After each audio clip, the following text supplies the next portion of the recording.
do up half circle forward, you will get their other special. So instead of worrying about that weird up to down, especially if you're on a hitbox, it's actually super convenient where I'm just like tap with my thumb and then reverse fireball, or tap with my thumb, half circle forward. And that is way easier to wrap your head around. So if you're having problems with the motion inputs in Dino Rex, I'd highly recommend trying that. It might work as well for you even on a pad or on a standard arcade stick. I haven't tested it myself, but it's there are. Oh.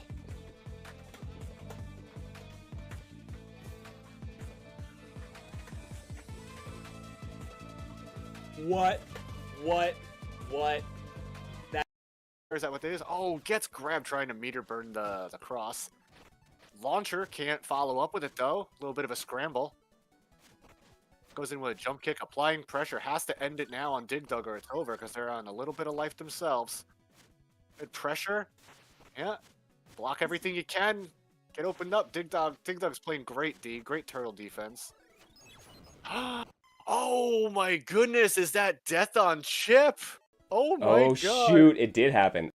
Fucking bosses!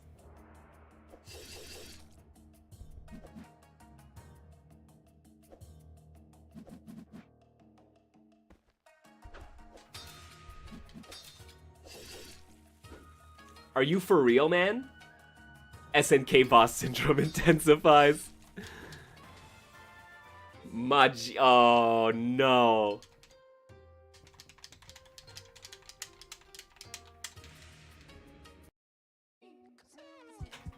Yeah, maybe at higher knockback. Exactly.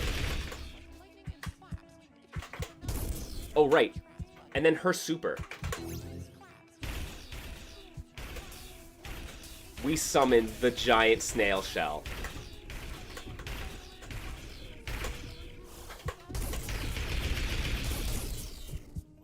I don't know why. It makes me so freaking happy.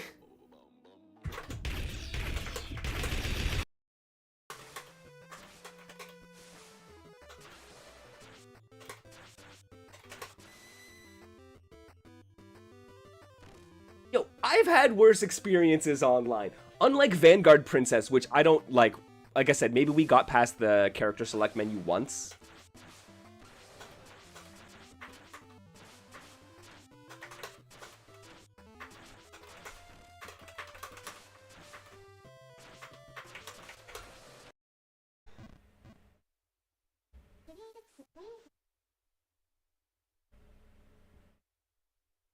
So Foxy, are there any other characters that have their special moves change, depending on matchup? I would just love to know more about that. That's super cool. I'm just thinking about like what that would mean for fighting games in general. You know what I mean? Mm-hmm. Like, yeah, what kind of implications does that have? Mm-hmm.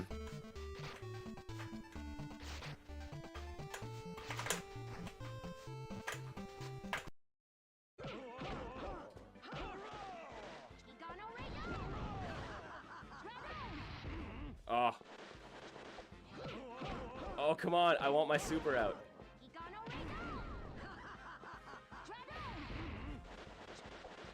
Look at my beautiful V-shaped body. My beautiful V-power will rise to the top. No, you didn't say that. Look at my beautiful...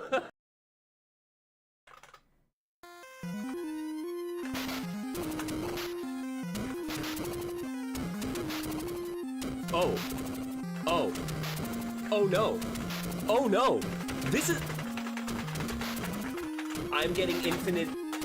Why? Why? Why is this happening to me? Why the fuck is DK Jr. dropping the infinite on me?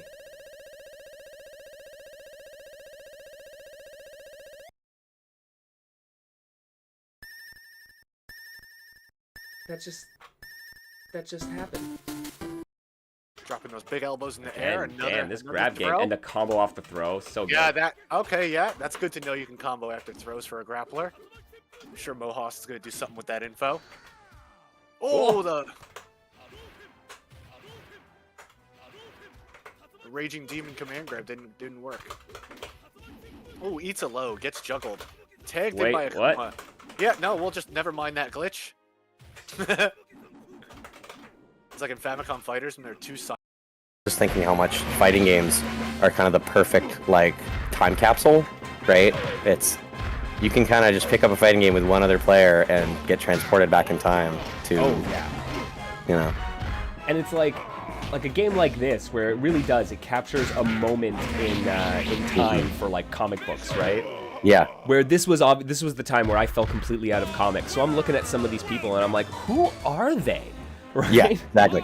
Thunderstrike as opposed to Thor. As opposed to like, Thor. I'm like, when did that happen? Yeah. So, I mean, as I was saying in chat, I'm like vaguely familiar with seeing this as a kid, but All right, this is what we're doing now.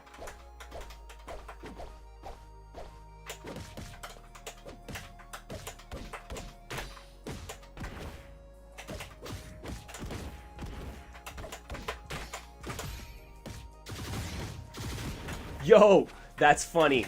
I don't think you were supposed to be able to burst that.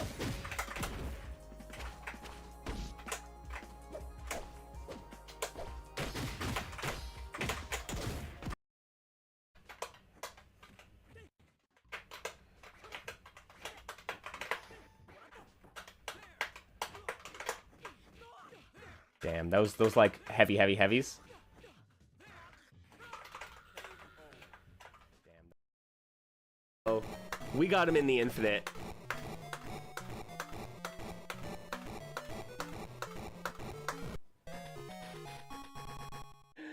I said I hope that my newbie interpretation of Virtua Fighter holds true. What a great fight! Oh yeah, I am sure that he thought that was a great fight.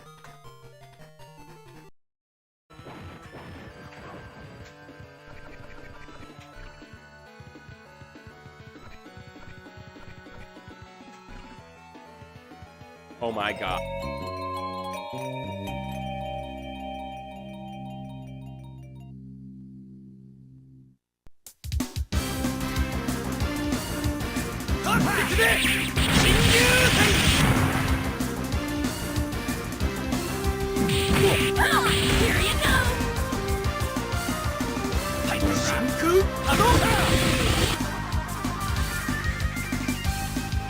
Niche Fighter Monday.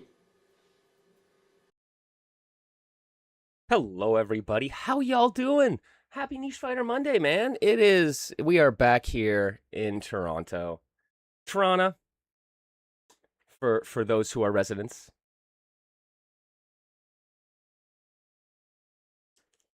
I hope everybody's doing well.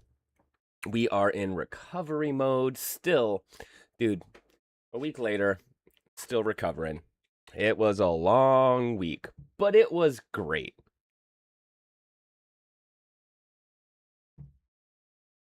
Yeah, man. We got the no bro. Anybody just likes cats and punk, go check out No Bro. There are no bros in the band, I think. Aptly, right? Yo, good Monday to you all.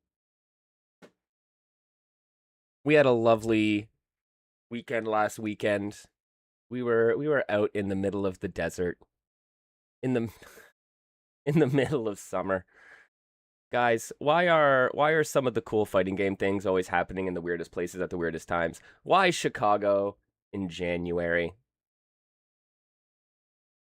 Frosty Fausting, I understand you have a whole thing, but like also Chicago in January is rough.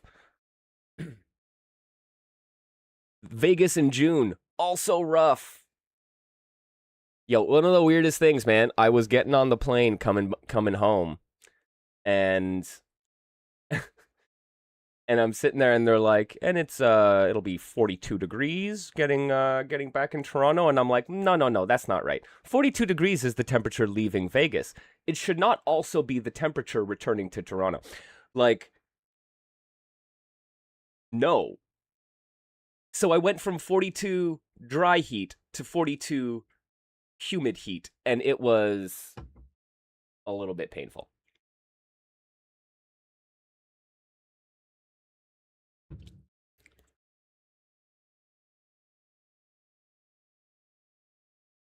Hey, nice BBBR rollback becoming quite stable. Love it. Love it.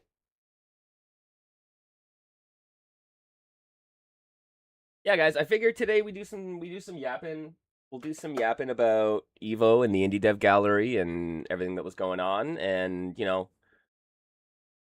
what we're doing, and then we're gonna take a look. We got I was the folks at Shatterpoint Games, developer of Breakthrough, one of the games in the Indie Dev Gallery, was kind enough to let me keep the build of Breakthrough that they had at Evo, and they were like, you can kind of do what you want with it. So we're going to do what we want with it. And we're going to play some games with the crew, and we're going to explore a little bit of Breakthrough. Give folks here at home a chance to play the game that was available there.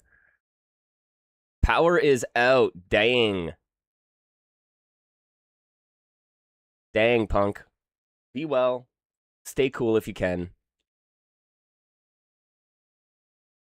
I'm in the process of recovering from Evo. It is a long, arduous journey. No, so like I've been all right. I've spent the week chilling, hanging out with the doggo and Mrs. MKL, and just doing some edits and some housekeeping from the event. Taking my notes, getting my feedback, and thinking about what the future should look like for the event. So happy to talk a bit about that.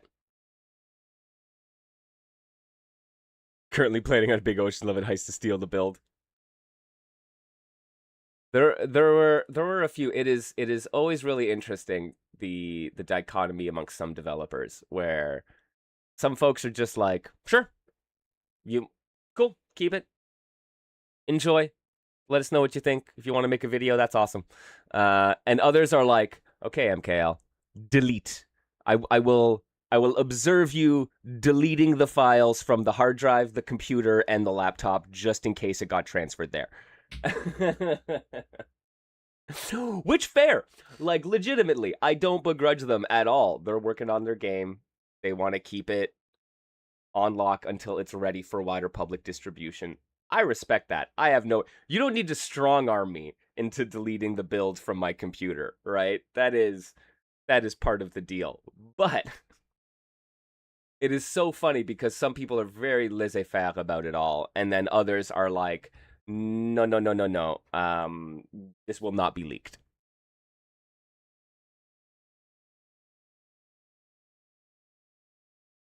Oh, hey, what's up, Sean? I do not oftentimes put together the screen names with the real world people that I have now met. But yo, what's up, Sean? How you doing? Yes, one of the many games that were out there. Yo, the Kansui Fighter folks were so nice, guys.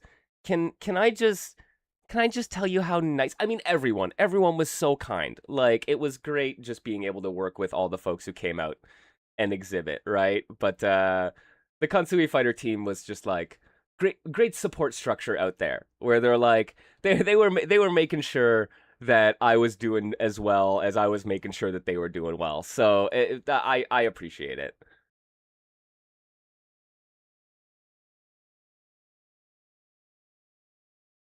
Yes, you tend to look. This is something that I learned this year when I was out there, where I was just like, oh, I'm like, people are like, oh, I really like what you do, and I'm like, oh, that's nice. And so sometimes I'm like, it's in the abstract, right? Like, they know that I'm the niche fighter guy who does the streaming and the videos and the talking. But the number of people who are just like, oh yeah, man, like I catch your streams all the time. I'm always there lurking, and I'm just like, ooh, they're paying attention.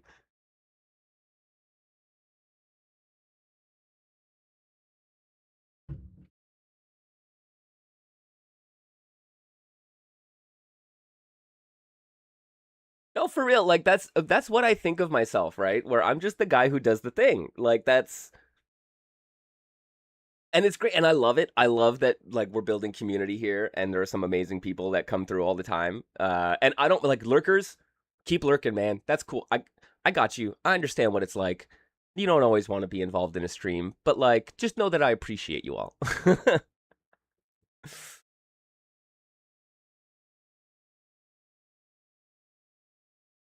Yeah, that's right, Sean. Like, some of the conventions and gaming events that you go to, yeah, it's like sometimes the indies are a little bit cordoned off.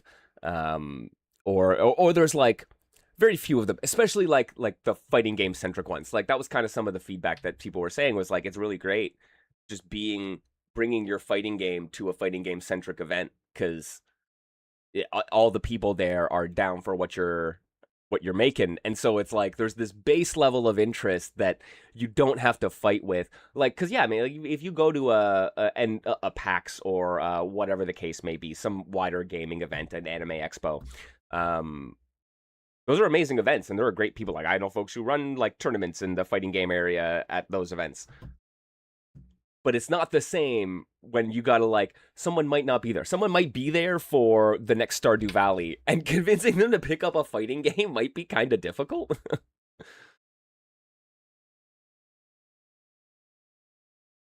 Yo, exactly, Mohas. Like having to pitch Magfest attendees to fighting games when they were there for when you were there for Murfight. Yeah, that's an experience unto itself. People are not always prepared for that, really.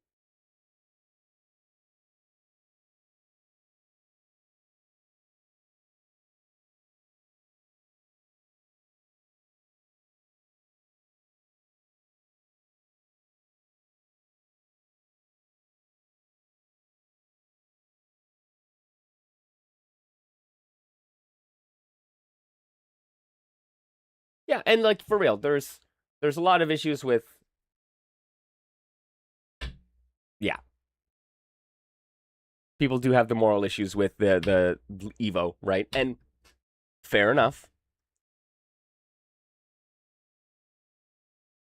People have problems just traveling to the United States. Fair enough. Like I get it. I absolutely get it. But I definitely appreciate folks recognizing what I'm trying to do. And like I mean, like I said, like this is kind of what one of the things I want to accomplish with the Indie Dev Gallery is bringing it more to people at home. And I hope that, yeah, the streams were a step in that direction. These kind of videos are a step in that direction. Because I still think it's super important to support the developers doing the work, right? And I think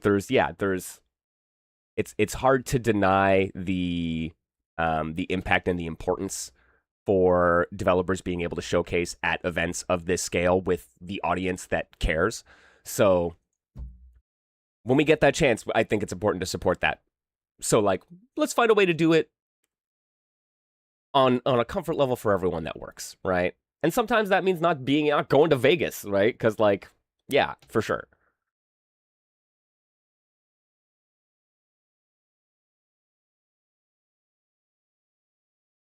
Thank you, Joe. Here's to more niche fighter realness and goodness.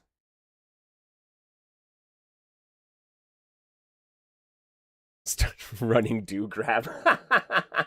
Okay. We need a Stardew Valley villager as a grappler.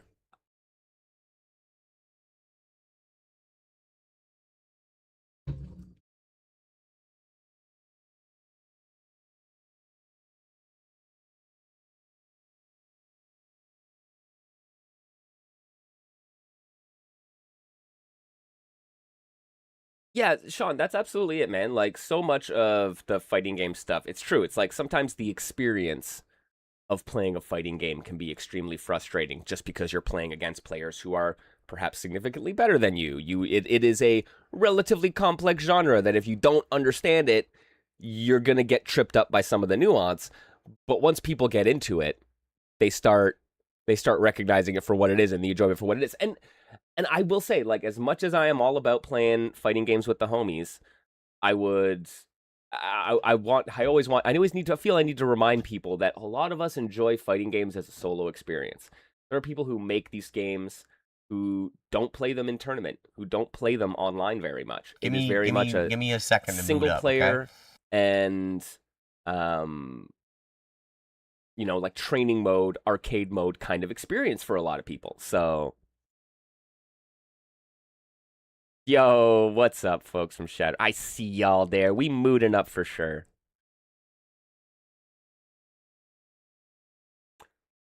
Warthog, you're saying it's so hard to enjoy the Avatar fighting game at an event because the other guy was completely destroying me. Really been a feel for your character.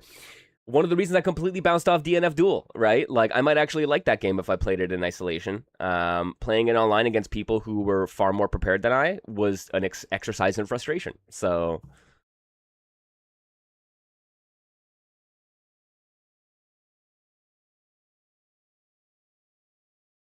yeah, learning to go easy on people is a skill that needs to be learned.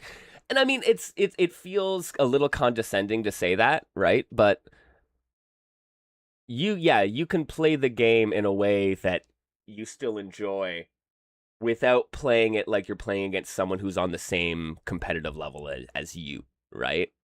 Like me and Ducky going at it, even casually and trying to rip each other apart is one thing. Me against Mrs. MKL doing that is another. Like,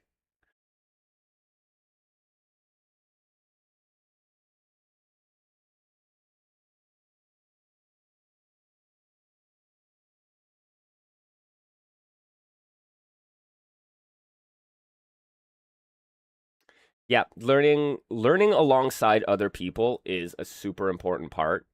And then having a large enough player base that you can actually get matched with people of a similar skill level is another part. And that's one of the issues with like the niche and indie fighters, is that oftentimes the pool is small enough that a lot of people can like collect near the top of that, and you coming in makes it very difficult. But then you get those games where they're not actually all that well explored. So when you come in and start learning things, you're kind of all going up together, right? You're all rising to the top. So down here, we all float.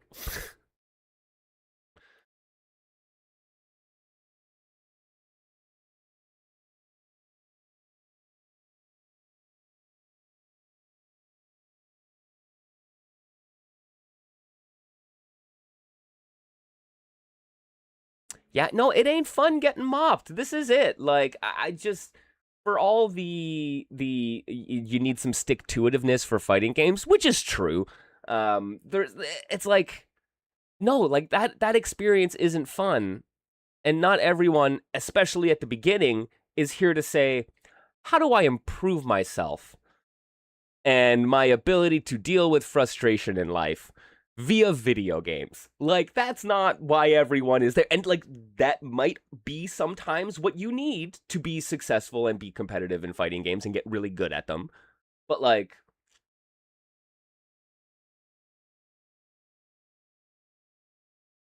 can't expect that.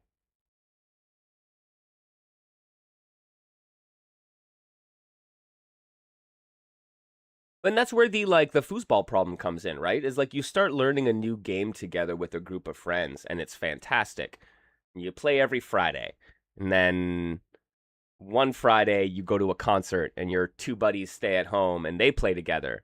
And then you come back, and you're like, "Where did you learn this?" And they're like, "That was 8 hours on Friday." And now you're a week behind, and if that happens even once or twice more, that gulf starts appearing, and you lose the appeal, you lose the positive drive that comes alongside learning together and progressing together. As soon as that rift starts being felt, it's the balancing the scales of goodness and badness, right?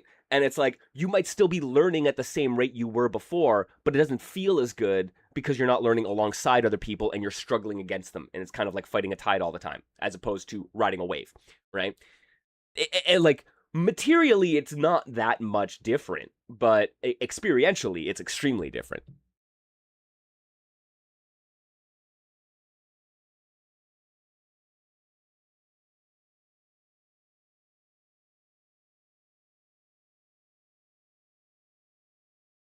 Yeah, absolutely. Shooters are very similar too.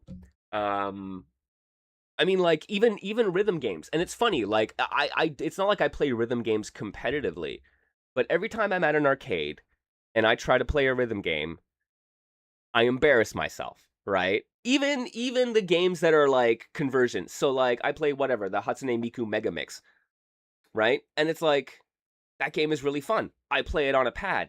You stick me on an arcade machine with all those buttons, it takes some getting used to. It takes getting used to having to hear stuff through the din of the arcade, right?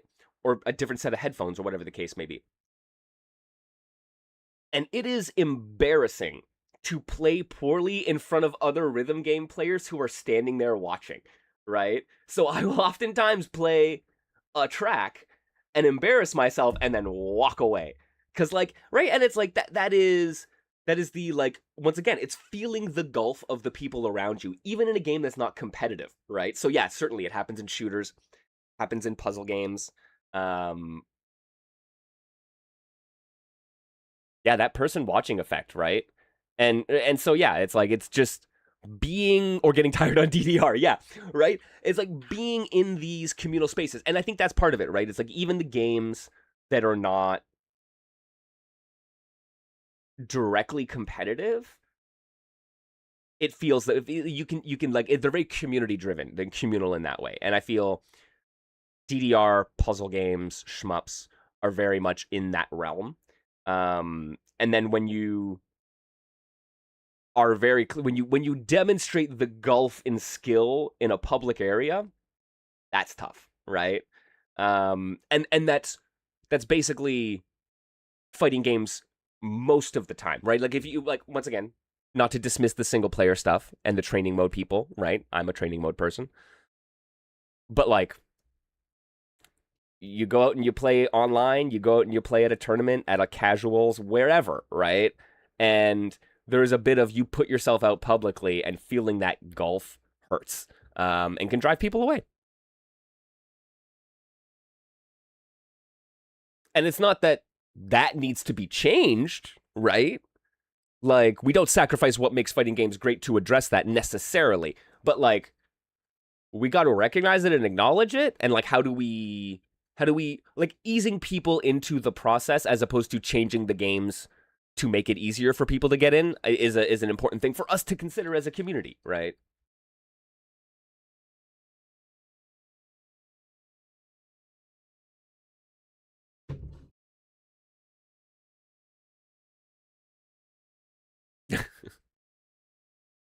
Twitch usually has something to say about that, though I suppose I could do it off stream. That is true.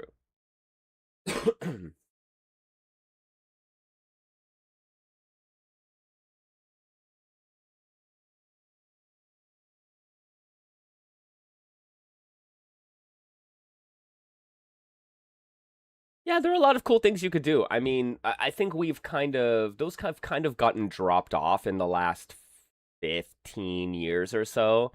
I mean, like I keep going back to the Vanilla Marvel 3, the Shadow Teams or whatever they were called, right? And you would be able to like download uh, an AI of a player, like of either a developer or a famous player. So they had like a Jaywong team, and it was Jaywong's team whose AI was tuned to be like Justin Wong in their play style, right? At the time.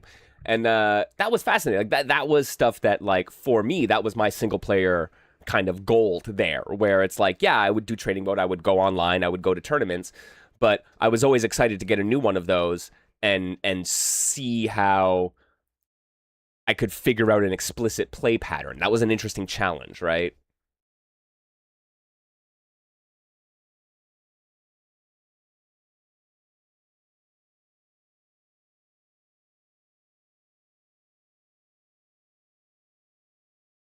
Yeah, and then there are those games, right? Like I think DNF Duel is one of them probably.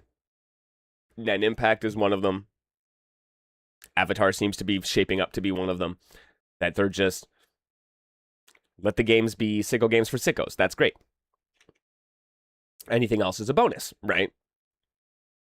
We need the variety. We need the whole spectrum.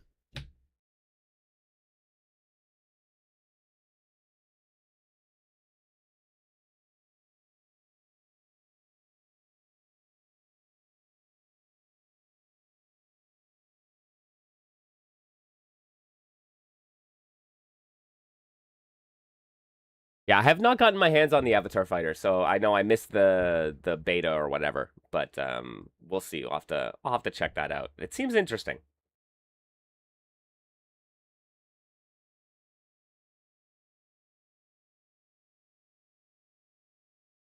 Dun-dun-dun, dun-dun-dun-dun.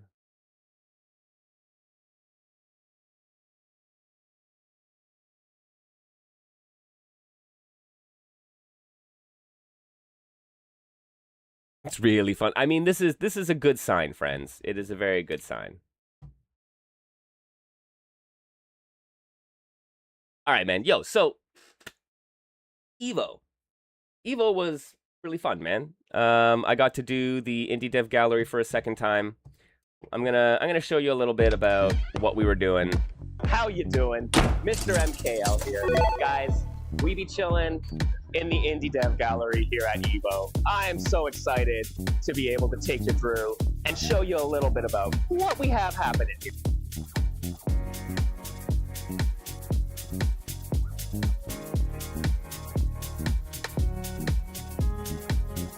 It is poppin' today. We got folks all over the place, enjoying matches, playing our new favorite games, man. It's been dope. It's been a really good interview. We've had a lot of good hype for the game so far. So, I don't know, it's sick as hell. Everybody's totally driving with the visual look of the game and the gameplay and just some of the unique elements of the game. What inspired you to be like, I need to make an indie 3D fighting game? So I'm a Tekken player, which will be an uplifting explanation for some people. I make a good 3D fighting game with good 3D movements, real 3D strategy. We're working on our anime fighting game Breakthrough. It's using the ArcSys art style and animation style, and we're just making a game that we've always wanted. We're showcasing our game. Here it's a platform fighter with mixed with a traditional fighter, like Smash and Street Fighter had a baby. Wishlisting is super helpful for all of us indies. Please wishlist all the indies that Mike comes to check out. Speaking of platform fighters, what I love about Royalty Free For All is that, as the name implies, Free For All, it's really meant to be a 4-player free-for-all style game. This element of it actually is hella appealing.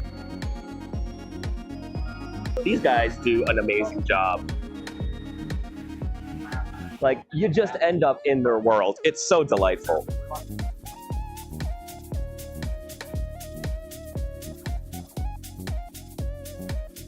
My whole thing with what I want to show off this year is, like, how can we properly convey the history, the story of these developers, because they do have amazing stories, right? Like, these guys come out from all over the world in order to be able to show hungry fans their game.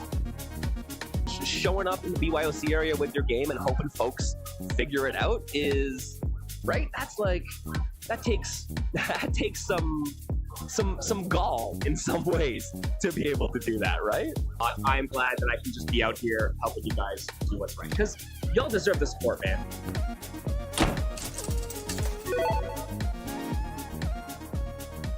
Yeah.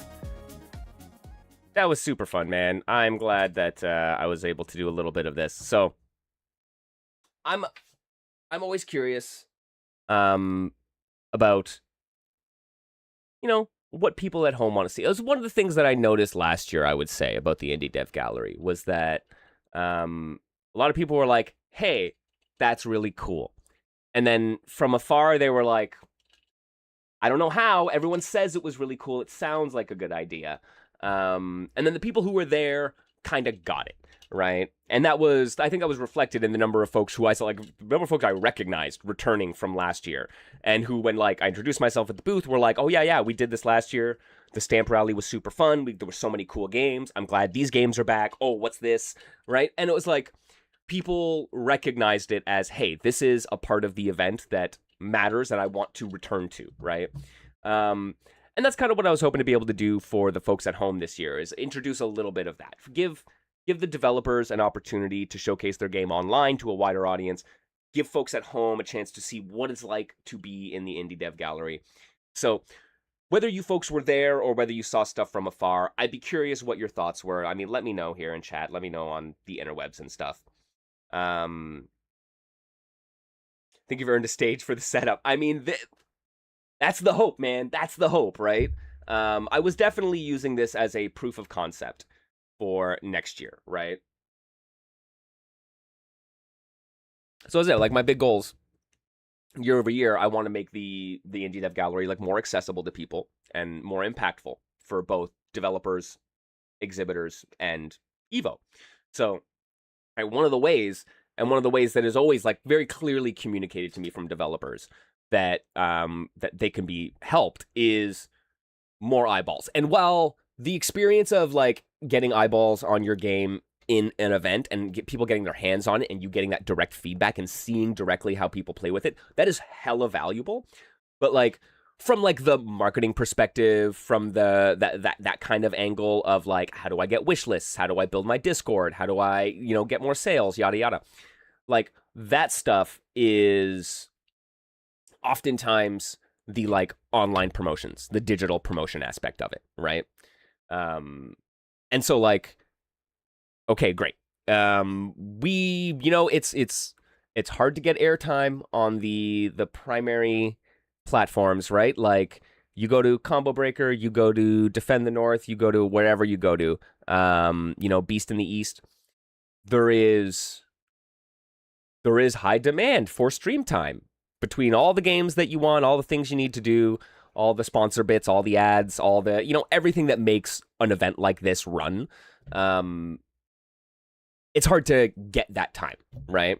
And so I was like, let's make our own time. So I worked with the developers to get an internet hookup, and I just set up a stream station. And I thought that was kind of at least a step in the right direction. It gives them an opportunity to talk to an audience. It gives them an opportunity to showcase their tournaments online, which I thought was great, right? So like beyond the showcase, which I'll go into a little bit, we also hosted tournaments in the gallery, and the top threes were streamed. So like developers got to do commentary on their own games for their own audience, right? Like that was important, I think.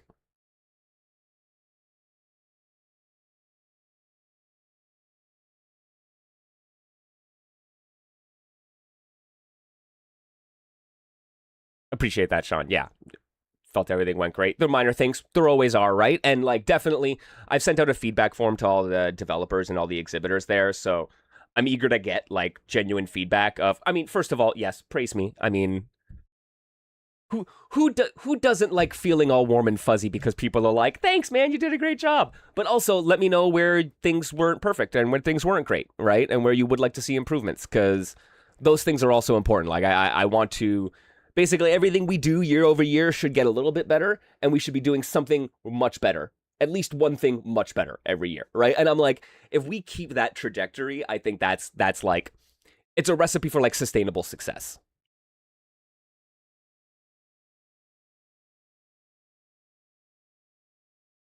Yeah, so Circle, like the Combo Breaker does have an indie dev gallery of their own, but the last couple years it seems to have been, it's in its own corner. Right? So oftentimes you have to like go up a flight of stairs or through a hallway to get to the arcade and the like food area. And oftentimes the indie dev gallery at Combo Breaker is positioned with that stuff. So they have their own little spot, but it means you get to go into, similar to the indie dev gallery at EVO, you get to go into the world, right? Well, once you step in there, you're just surrounded by indie games.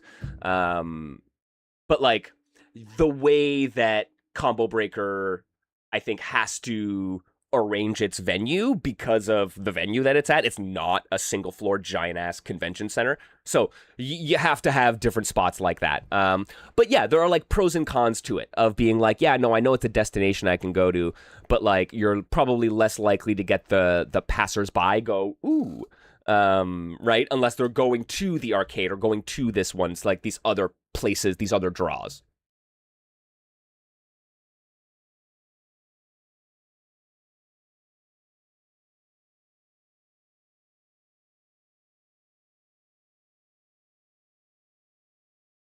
Okay, and I will say, so like I definitely, Circle, I appreciate what you're saying there. The Combo Breaker is fully community driven too, which means no moral issues for you. I think there probably needs to be a discussion about, and this isn't directed at you, this is directed more broadly because I've seen this sentiment come up. And I agree, like the community driven events are amazing and are super important and need to be supported. But there's this insinuation here that something like EVO is also not a community-driven event. Like, it is on, like, undeniably a completely different scale. But, like, I don't want it to get lost in the conversation that the people driving the event are community members, many of them who work on the very same events that people are like, hey, this is an amazing event, go support this community-driven event. There's also a weird little thing about like community-driven events as we talk about them, and how it kind of like parallels indie games generally, right? Like we talk about indie games. What is an indie game? What is an independent game? It's a game that's independently funded and published, right? So Half-Life 2 is an indie game. Does that mean anything? Like, right? Like, what does that imply? But there's this like thing about like an event like Combo Breaker is also a very huge event that also has major sponsors, right? We shouldn't mistake community-driven for completely funded. And I think that's kind of like, there's a little bit of a game of telephone that's happening, right? Where it's like community-driven event means EVO is not a community-driven event, but Combo Breaker is. Even though, you know, EVO gets sponsored by Chipotle and Combo Breaker gets sponsored by, like, Wonderful Pistachios now, right? Does that make it independent? And this is not to throw shade, right? Let me be clear. This is not to, like, elevate one and throw shade at the other. This is merely to point out the, like, when we're having this conversation, I think it's important to have a clear conversation, especially when it comes to what are we as individuals doing with our time and money and effort?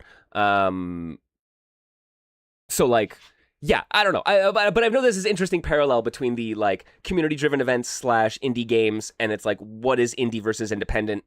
What is community-driven, and where is that line, right? And I feel like it's currently there is a very vague set of terms around this, which people are like, it means that everyone can kind of agree if you're generally on the same page without really talking about the nuance of it, right?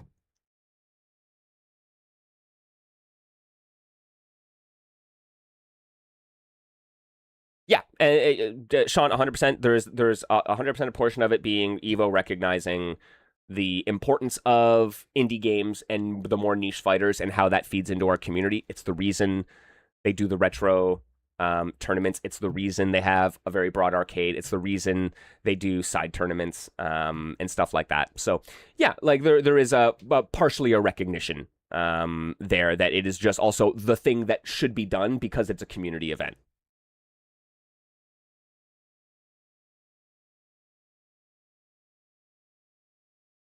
Combo Breaker is not fully funded through community efforts.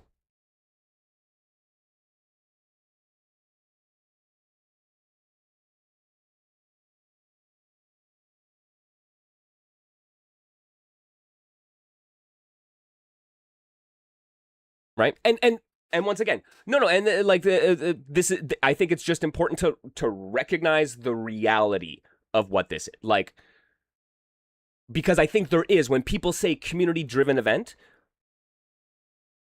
one person could be thinking it is run by community members who are not, and they own the event and the property, right? Versus there are no outside influences. And there are no moneyed influences outside of community members putting their money in.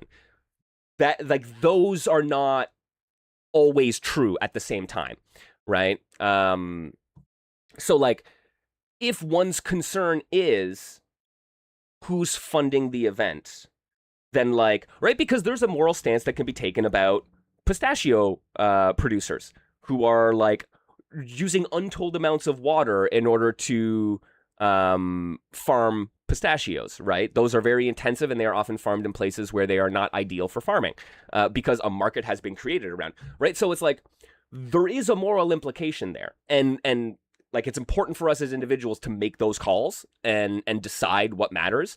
But it is one that can, I think, oftentimes be just like washed away from events that we personally really like. And like, we're all guilty of this in some respects, right? Like, we don't want to talk about the fact that right? I don't like talking about the fact that I use PC parts that you know, for a long time at the very least, if not currently still are, being produced in the occupied Palestinian territories. That is not a good thing, but I still use those products, right? And it's like, could I make the choice? Yes, absolutely. That would impact me in a variety of different ways, right? But though it might be uncomfortable, it's important to know it and have that conversation and be on the same page. So, appreciate you. But yes, I do think that you're to your wider point of like the event is specifically owned and run entirely by members of the community. Yes, I think that makes a huge difference. I mean, I look at that as like in Toryuken here in Toronto. Like that's basically entirely owned and operated and run by Neo Russell plus his crew, right? And without Neo Russell, what happens to that event? Right? Is like there is no just company who will step in and be like, don't worry, Toryuken still happens, guys, right?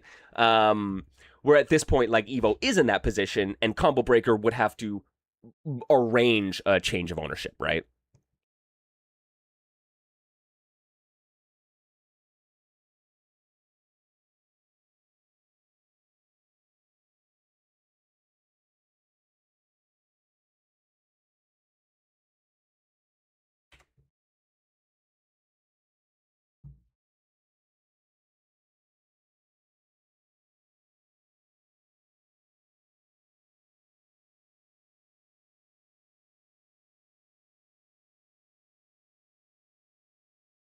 But yeah, we did a bunch of.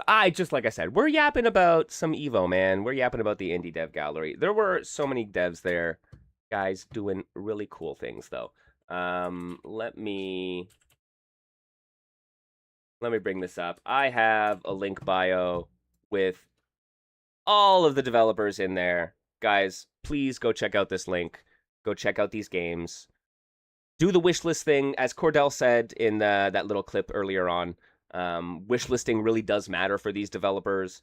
Doing more of this kind of, making sure the folks at home know about what's going on at the event means that more people can see it. So check out all the devs in there. There are links to the Rush Kickstarter, which is currently on. So if you want some more 3D fighting games, then go support Rush. But like Combo Devils is on Steam. You can go wishlist a bunch of games on Steam. There's also like Battle Dudes is there. You can go download Battle Dudes, the Ikemen Go fighting game right now if you like some CVS. So ton of really cool stuff there. Yeah, Burning Souls is on there. Should definitely go support them if you can.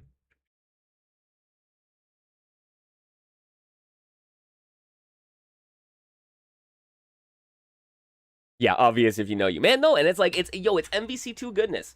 We did have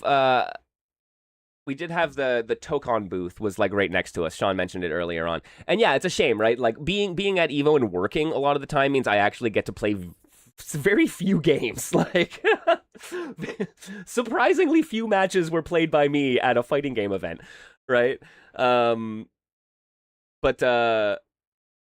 like we find our time, right? And even the developers who were working on at the Tokon booth managed to make some time to come by and swing by the Indie Dev Gallery. And it was really cool to see one of the developers just kind of like sit down and want to play matches and just want to play games and try new games and see what other developers were doing. It was very clear that he was just like, oh, I'm just enjoying trying new games, which made me very happy, right?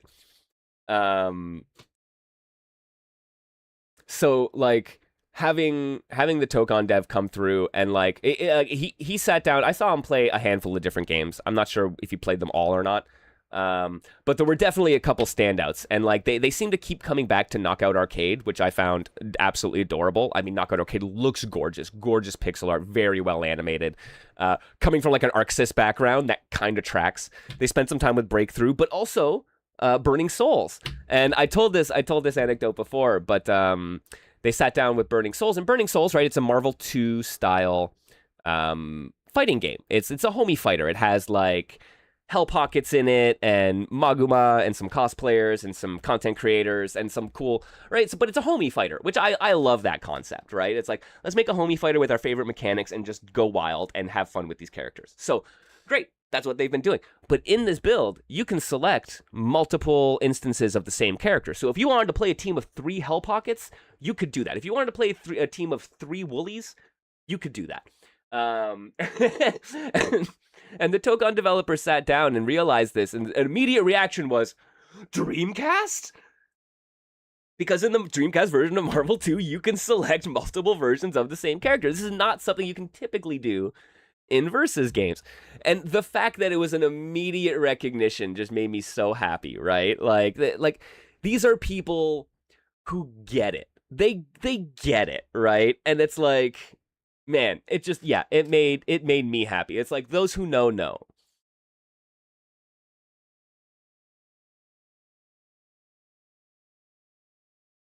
Right? Shoutouts to Scramble Heart City also lets you do that. I think that might be in part just because the current roster size. But that said, it does allow you to do it.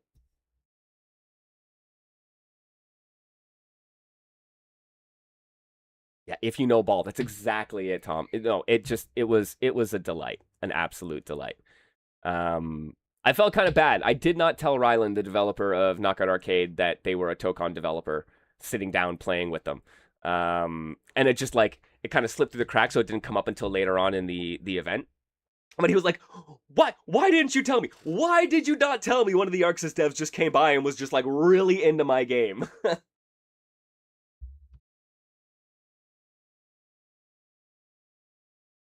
Yeah, fight my team with the one character that I've labbed. That's me. Give me 4 Morgans. I'll have Morgan with 2 meter builds, and then Morgan with the Dragon Punch assist, right? And then it's just all day. And sometimes Team of 3 books is called a library. Oh, that's amazing.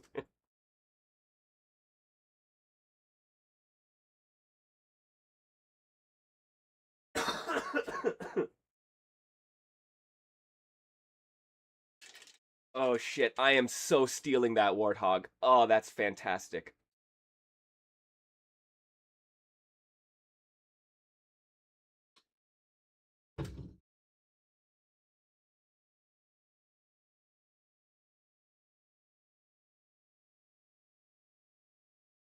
Yeah, no, yeah, 100%. That is one of the struggles of tag teams, right? Of tag games. I'm currently running into that a little bit with Invincible Versus, where I've like really solidified my interest in Adam Eve, and then I got 2 other characters that I'm kind of like, they work. But just recently I found Universa, and I'm like, oh, now it's Adam Universa. Great. I'm working on that synergy, and once I get that locked down, the question is, who's my anchor? And right, I have, like, for those in the know, I have Battle Beast as my anchor right now, which I think is okay. But my synergy generally does suffer. I think I don't really have great neutral assists, and I don't have a solid anchor and like ender to like my string of combos. So I'm like, I'm still struggling with that, right? But like, that's 100% an issue with the tag fighters.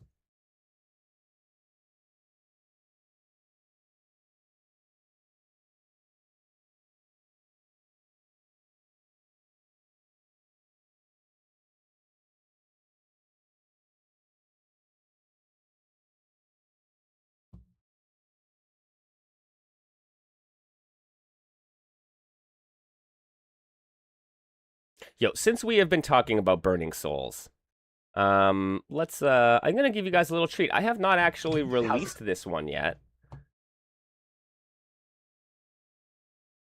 but at Evo, I'd sat down. So during our lovely, we did a little indie dev showcase on Friday, where I sat down, I got the webcam running, we checked out the gallery, and I just kind of talked about these games. I showed off the trailers, and I would bring in the developers and exhibitors at the booth to sit down and chat a little bit about their game, about their history, about what it's like exhibiting.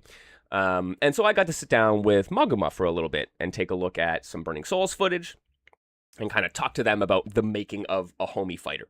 So, you know what? Let's go and take a look at that. I wanna give you guys a little treat here. If I can remember. There we go. How's it going, everyone? Welcome back. That was a handful of titles, including Burning Souls. And we have the developer of Burning Souls, Maguma, right here. Hello, everybody. How's it going? My name is Maguma. I am the developer on the 3v3 tag fighting game, Burning Souls. Give me the rundown, man. What is Burning Souls about? I've seen this game for several years now. I've been cooking in the lab slowly over time in the pressure cooker.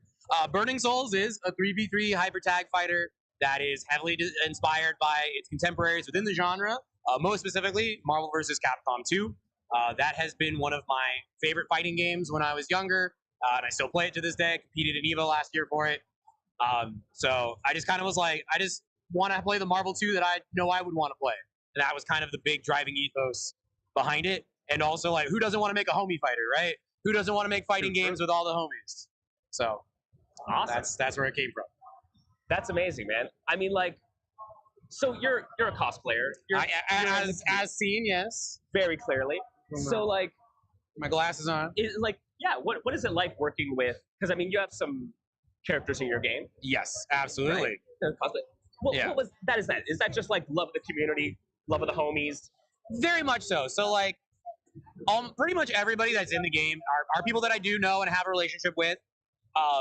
And I think that one of the things that's obviously very fun is like, what if, right? Like, what if we were characters in a fighting game? What if we had cool moves? What if we had superpowers? Everybody kind of wonders that. Yeah. And it's like, when you give yourself the ability to make a video game, why not see where that goes? And that's kind of where Burning Souls kicked off. And like, again, everybody on the roster is pretty much inspired by someone I know, people that I'm friends with, people in the community. Like, obviously people saw that Hell Pockets is in the game. Yeah. And that was basically one of those things where I reached out to him and I was like, hey, I would like to do this thing. I think it'd be fun.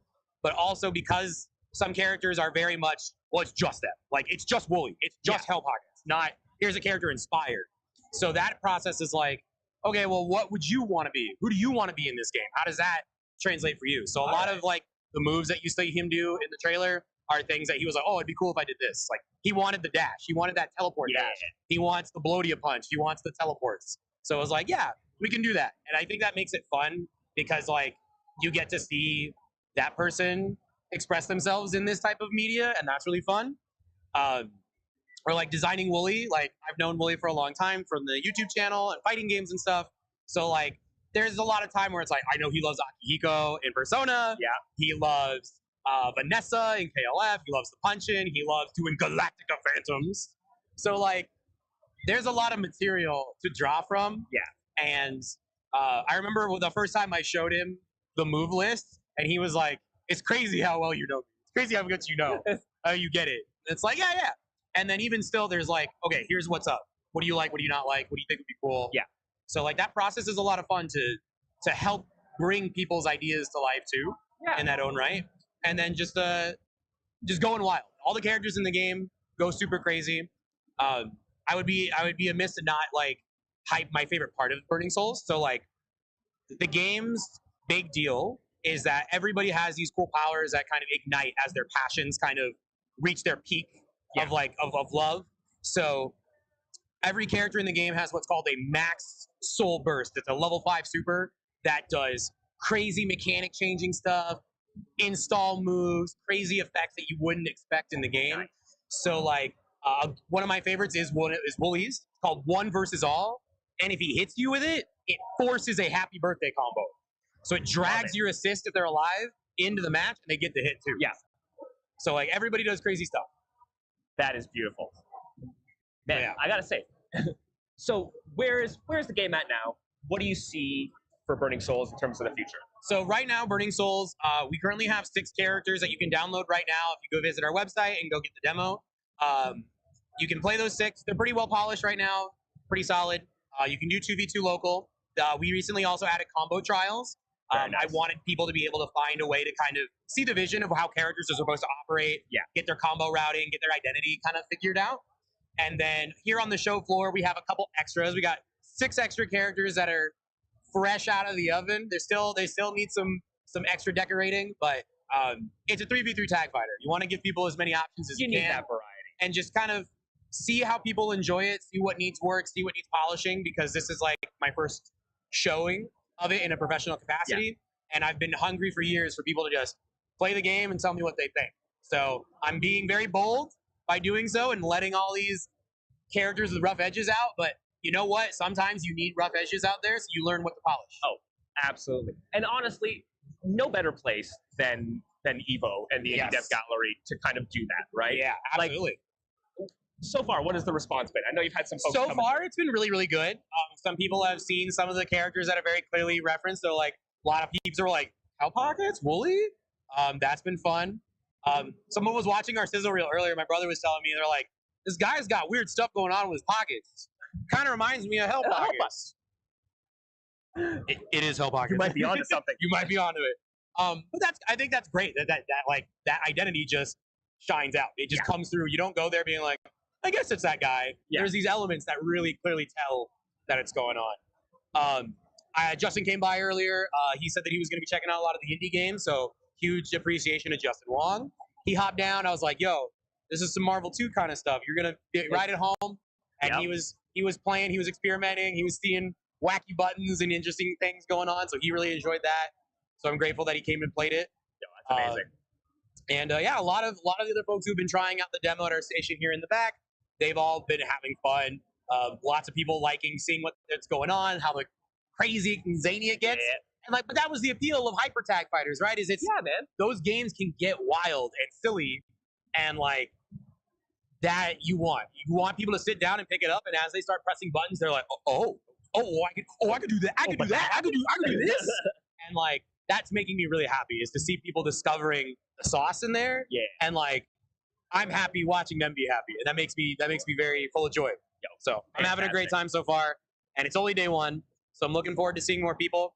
If you're here at EVO this weekend and on the show floor, you can come play the game. We're also doing some fun little collectible card giveaways, so you can get little character cards of all the different characters that are available on our demo, and then on the backs of them also have move lists, so you have a little reference guide, and you can get up to 3 a day if you come by the booth.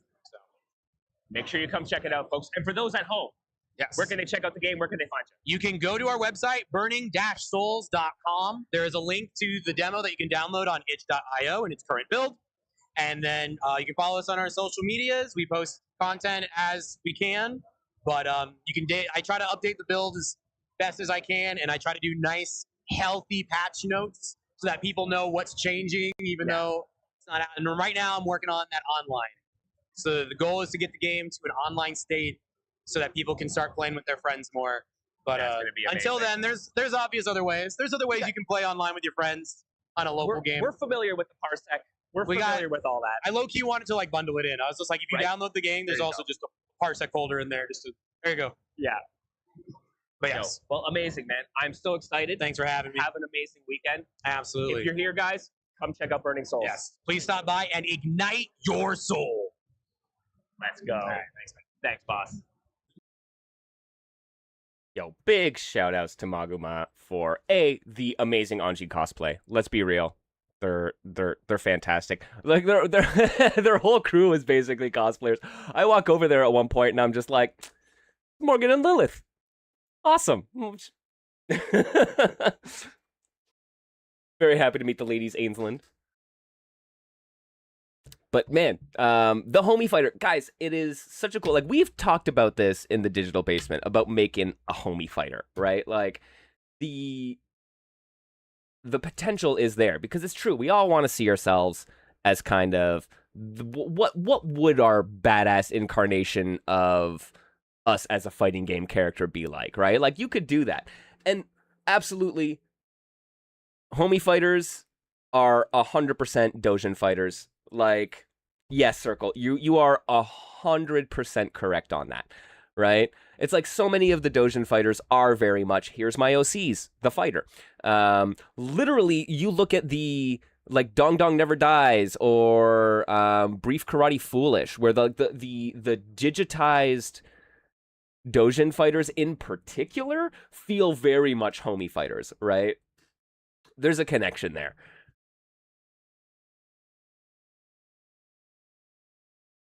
And yeah, who doesn't right? Kind of envisioning yourself in that state, being like, what mechanics would I use? What would my game look like? How does that represent our community, right?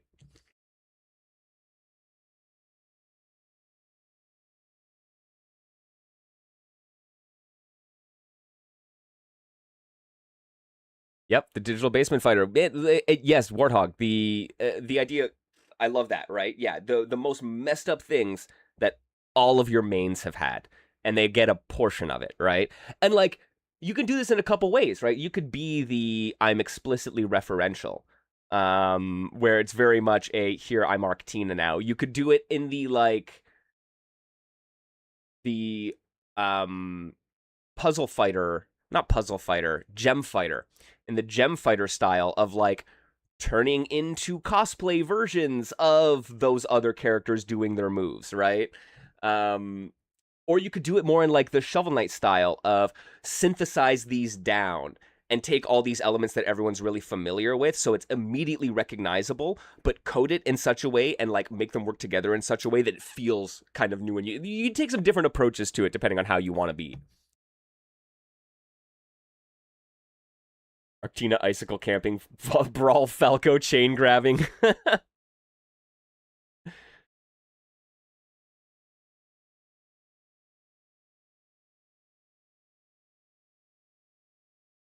A big burly guy who throws fireballs out of his pipe while doing arcing hurricane kicks and shooting a fireball upwards as well. Yeah, like the Shovel Knight approach I think is ideal, right? Like, and that is, I mean, I still think like Shovel Knight is a gold standard of that kind of synthesis approach.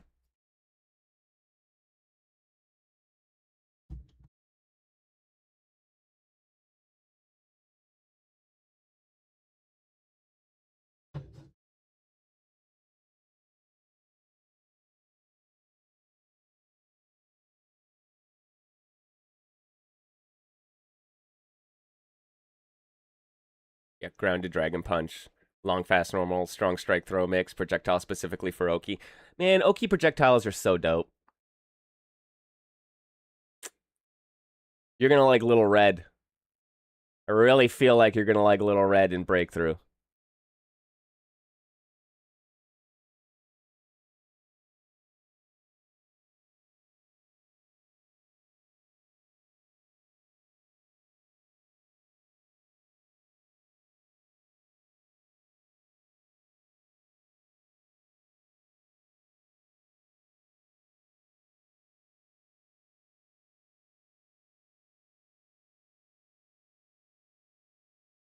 Yo, so friends, we got a whole bunch of stuff up on the Mr. MKL YouTube page. Hey, if you're watching us on YouTube, you can easily just hop over after the stream and check out a bunch of the videos. But I did want to leave.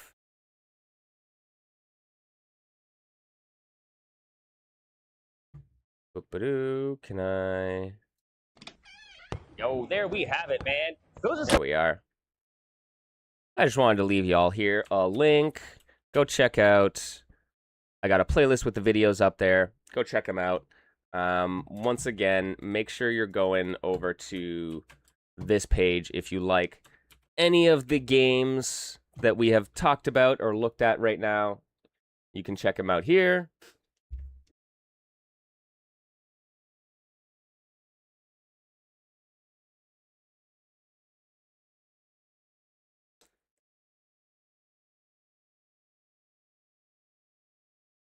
We will talk Circle. I want to confirm with the Breakthrough devs that they're cool with me sharing the build itself. I figure inviting folks into the parsec is one thing, but once again, I want to be respectful of the developers out there. So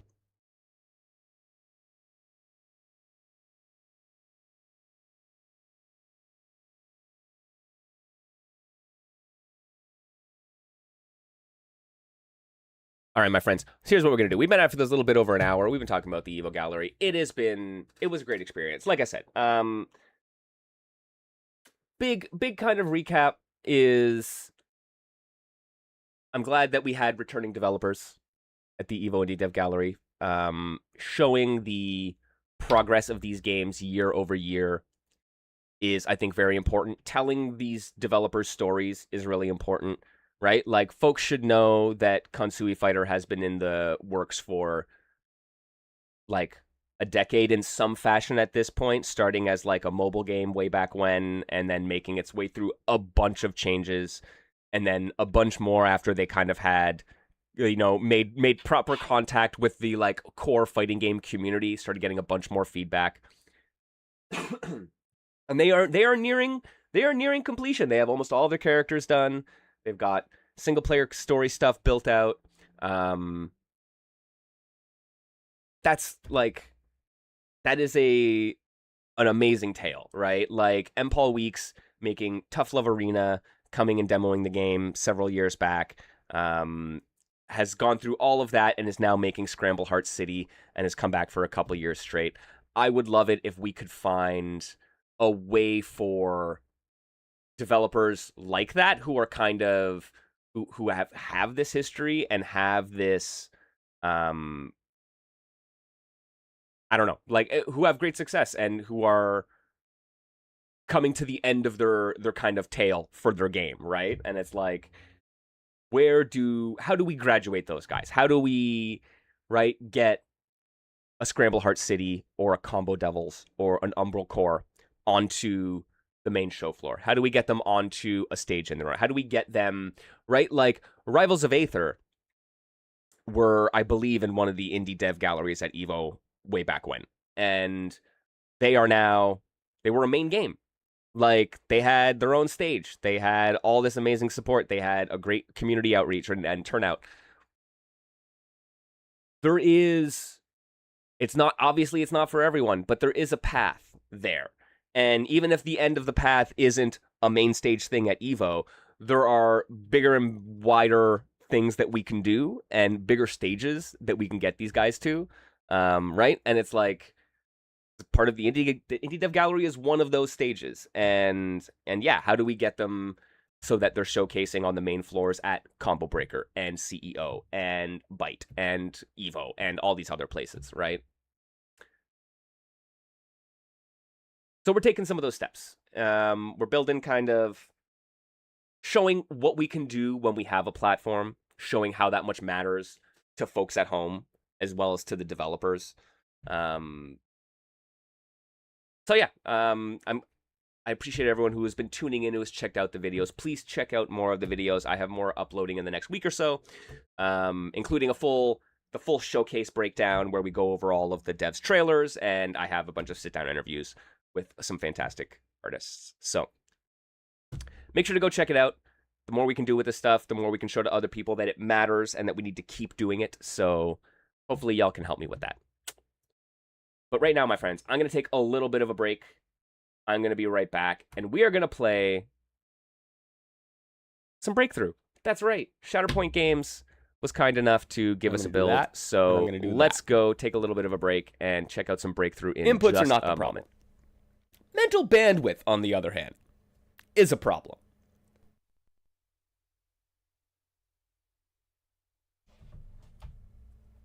The fact that it is actually a turn-based fighting game, and the way you have to like consider you're playing it like chess, you're playing it like Civilization, where you're like, oh man, okay, and I can't save scum in a fighting game, so I just gotta, like, what am I gonna do? How do I set this up to know that in 3 turns dance commences? Ooh, hello Fleur, comment ça va? Alors, je dois faire mon commentaire en français maintenant, oui? God, I could. I'm only French Canadian by ethnicity. That's about it. Right? I'm like, I could not actually do commentary in French. That would be too much. Yeah. I'm not a Quebecois. Oh yes, and that's true. Quebec French, not really French. Let's be honest.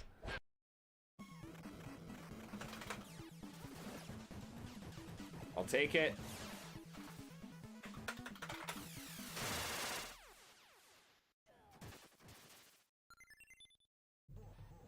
Okay, it was 3 bars, but I got around, all right?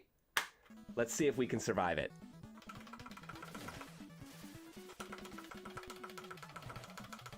Come on, come on, come on. In the right spot to get most of their damage and most of their successes.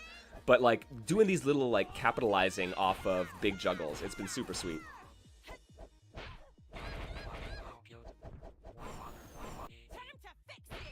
Oh. Right in the family jewels.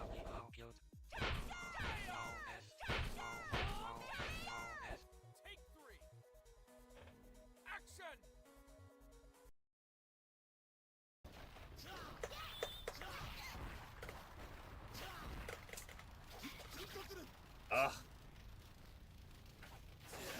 Oh, come on! That still hit me!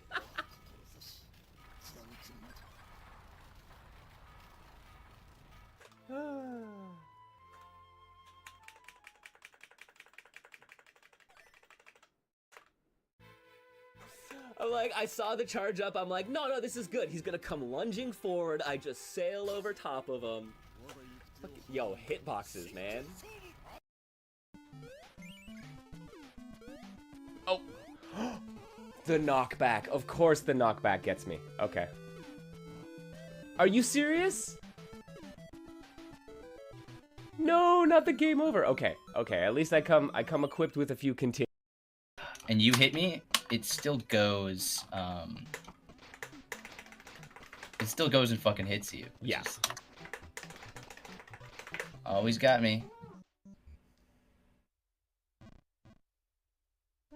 There you go. Jump in. Forward, heavy, heavy, heavy, DP.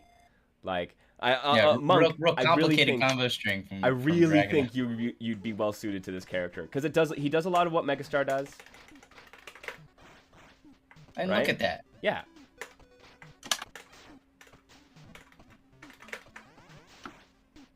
Oh, I thought it would hit you on the way back. I was That would be worried. funny.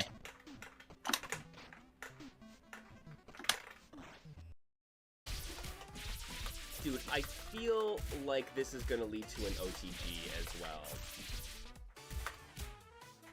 Oh!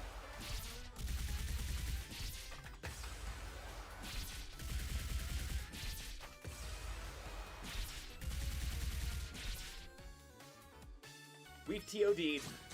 We got him!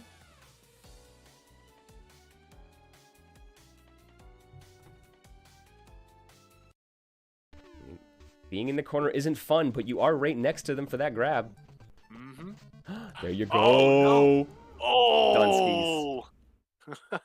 All it takes is one throw.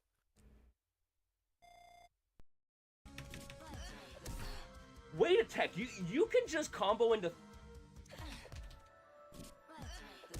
What was that? What? Can you just combo into throw off of...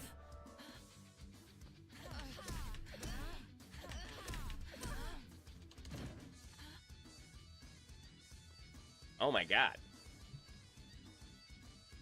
I'm gonna clip that. And man, holy. Round 2, ready, go.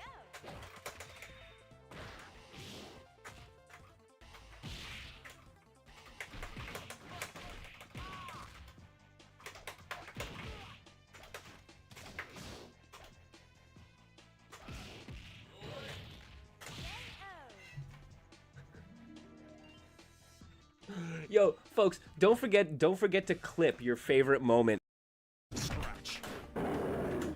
Oh, is it?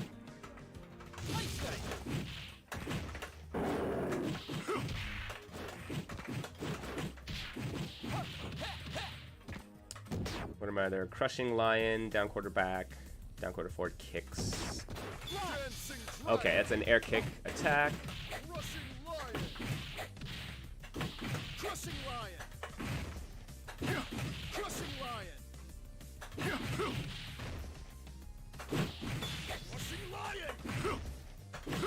Crushing Lion! Oh, so you have a lot of proximity normals. Hello, everybody. How y'all doing? We back here, man. We're gonna be playing some Breakthrough, guys. So excited for this one. I am very stoked to be able to show this one off. This is a game that's been in the works for nigh on 4 years now, and it went through a major shift. So, talking to Sigma, one of the artists behind Breakthrough, they are working on this, Arxis animation style is what they've really embraced, and they they really want to show this off. And initially, this game was all made in 2D. And it dawned on them at some point that it would be A, easier, and B, better if they were to do this in 3D. So they made a shift at some point and converted everything to 3D and are using the like 2D to 3D ArcSys style rendering and animations. So game looks phenomenal. It looked phenomenal before, and it looks even better, and I think feels better now, right? So, but they made a huge shift and kind of went quiet for a while. And they were talking where they will make an announcement and show some stuff off and then end up going quiet for a while until they have the next thing to show off, which, given how these, this stuff works for indie devs, oftentimes is all done in your spare time. So it's like, when you hit that next mark can be a while. So they made a bunch of changes, they made some announcements, and they went quiet for a bit. But they have had some progress recently and have really started... I've like decided, hey, now is the time, I think, that we need to be showing off this game more. So, hey, what's going on, Ryan? How you doing, friend? Yes, please share with the chat what y'all are doing. I think I would like to think I gave a fair assessment of the history up to now.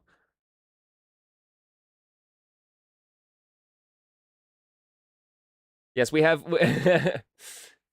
Ryan, I'd like to introduce you to Circle. They're a really big fan.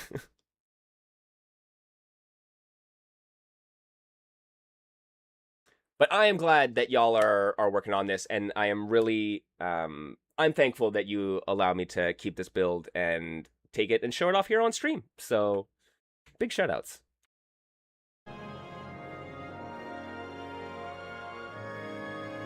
Oh, let's see here.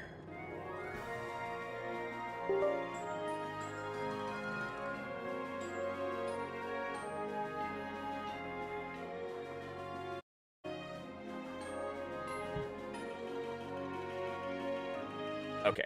Apparently, there we go. Now we can do it.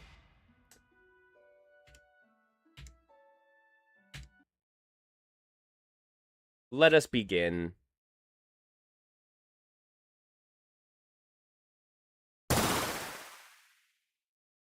With our little basic tutorial. We can move. We can jump and crouch. We got backdashes, which, as you can see, takes up some of our bar. So, right, a lot of ArcSys games have negative penalty. There is a negative penalty here where you can lose a bar. And then we have runs as well. So 4 attack buttons, light, medium, heavy, and break. So as you can see, we have a run, which picks up momentum. Can I just say I really like the ramping momentum on this? Like, I don't know, there's something about that feels good.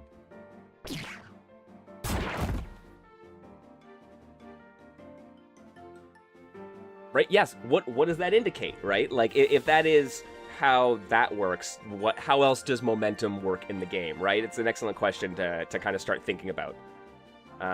So we have our light, medium, heavy.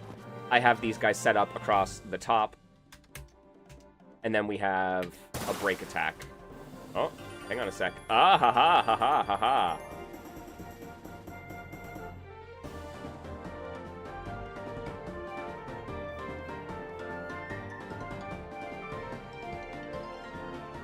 Hang on a second.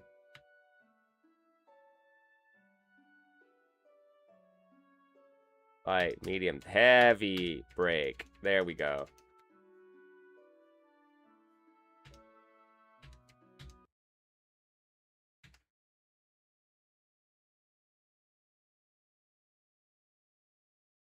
I swear, every time I plug this arcade stick back in, it changes. Alright.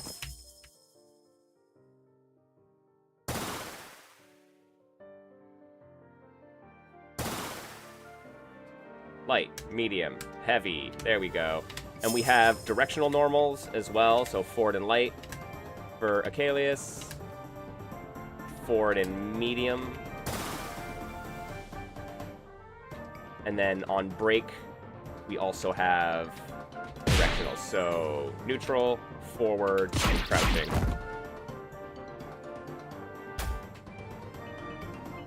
Of course, hold back to block. Special attacks executed by doing a series of inputs. Fireball. Break triggers high damage attacks that use some of your resolve meter, so need to be used sparingly. Quarter circle forward, light medium, and then shots fired. I cannot for the life of me think of what like the earliest character was that used that kind of super, where it's like pull out a gun that gives you a reticule that allows you to target somebody. MVC 1, right? I feel like it was one of the earlier Marvels, but I'm wondering if there was someone else who did it before that.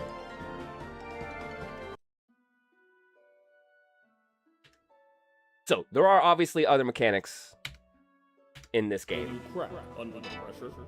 And we have two characters. We have Dahlia, Little Red.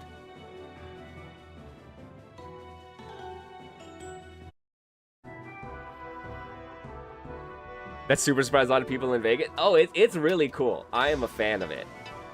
But definitely, I could see how people would be like, well, it's not just a shot, right?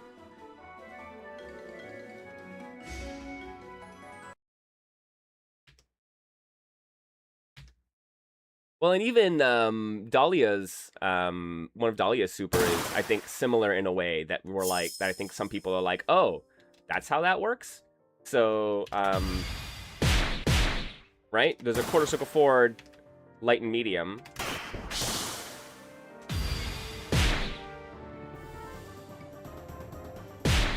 Oh. But then quarter circle forward, heavy and break.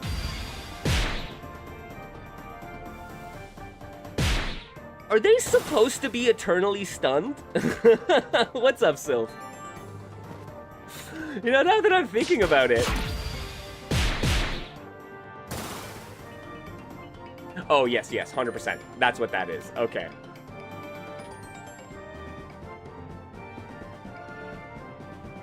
Auto recover.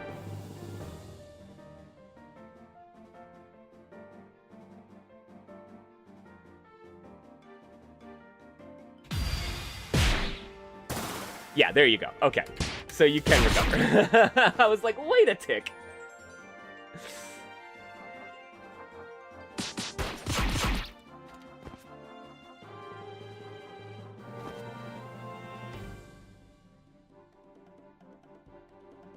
I love this run animation.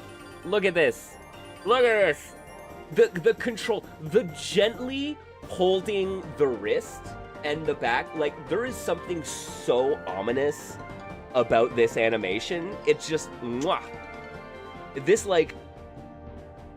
gives you so much information about this character. It's kind of wild.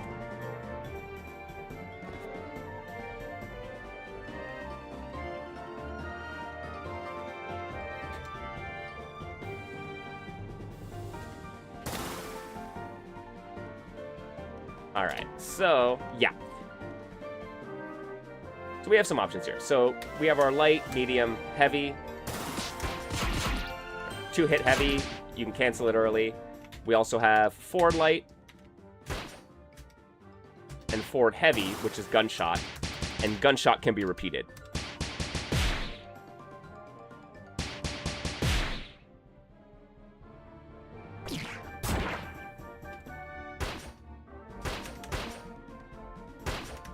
And so in a very Guilty Gear way, like you can chain like light, light, medium, heavy, heavy. But you can't go from medium to medium? I'm not sure if this is universal in this game, but this feels like this is one of those very Guilty Gear coded things where you're like, okay, stand light, crouch light, stand light, fine. Into B.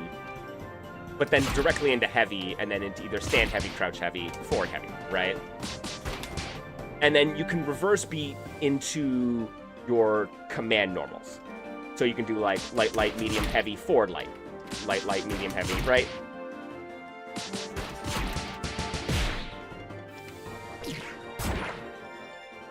yeah, definitely a Guilty Gear thing.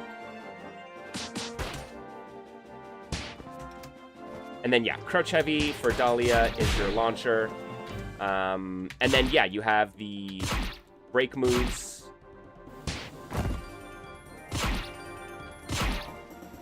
So you have like an overhead, a mid, and a low, and chargeable. So you can get a launch off of the crouch break, you get a wall bounce, and a ground bounce off of the forward, right?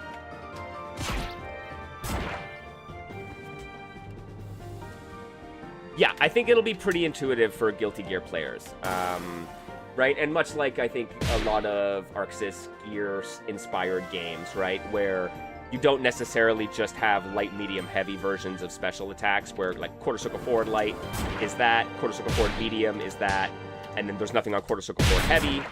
Quarter circle back heavy gives you that, medium gives you that, and there's nothing on light. So, like, they're kind of disjointed in the way that the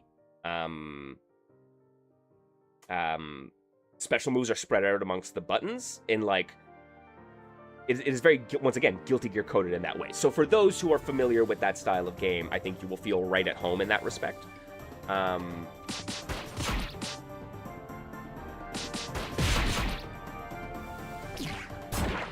then there are rapid cancels. So medium and heavy during an attack will just, right, let you rapid cancel into another move. But if you hold it, you get a little burst effect, which puts them in a stagger state, or like in a slow down juggle state, which allows you to do different things. So, Red Roman cancel. Red RC. Thank you, my Guilty Gear fans.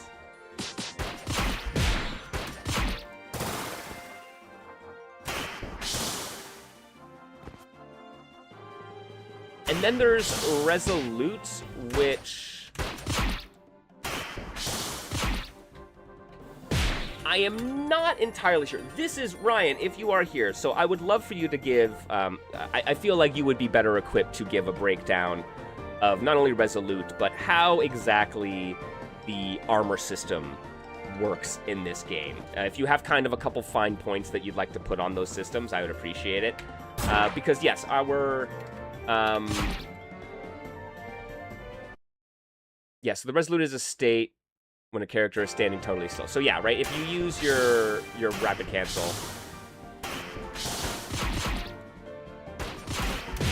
in a still state,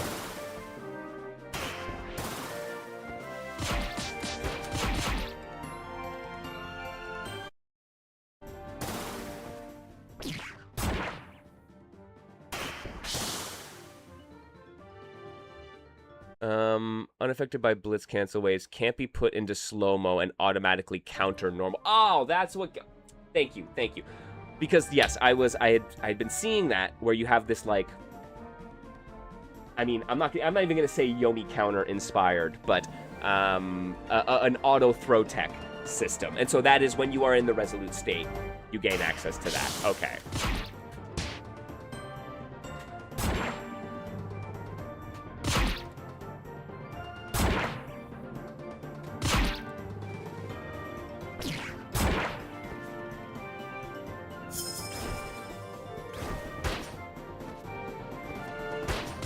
Yeah, kind of one of the other big shticks of the game, one of the big features of the game is it heavily revolves around super armor. So...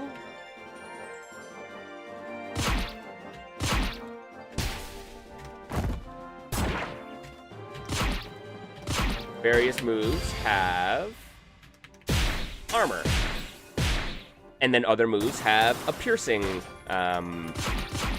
like, tag to it, basically.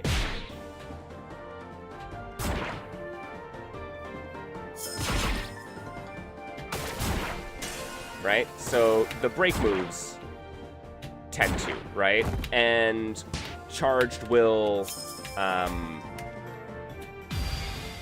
break armor as well.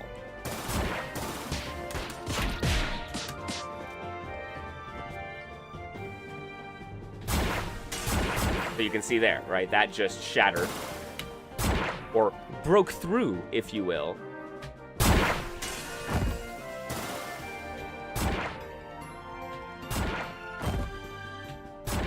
My armor.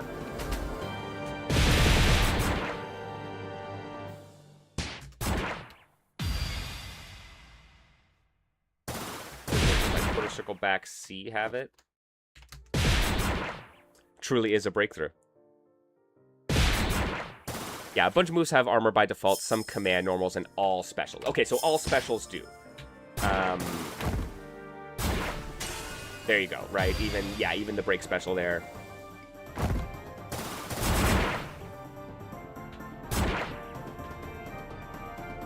And charge up this shot with her.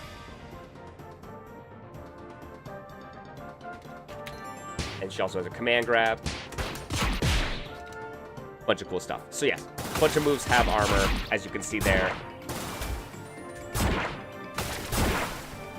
then the specials as well. So it's really the interplay between, like, hey, I can throw this out because I know I have armor. How much damage am I going to take? Are they going to break me? If I'm not mistaken, there is, I don't know if it's counter break or if it's just breaking in general, which will, like, drain meter. And then you end up in, like, there's also, like, a disempowered state if you spend all of your bar.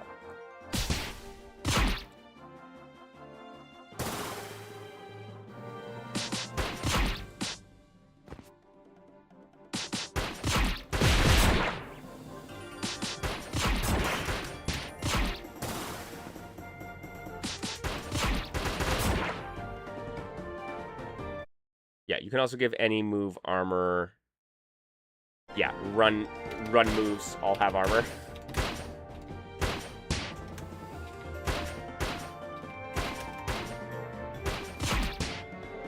Yeah. That sounded cool.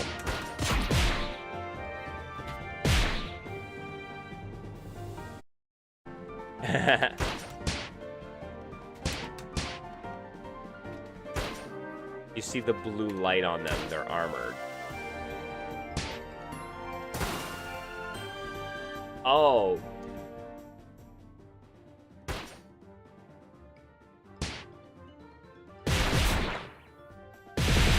That seems pretty subtle.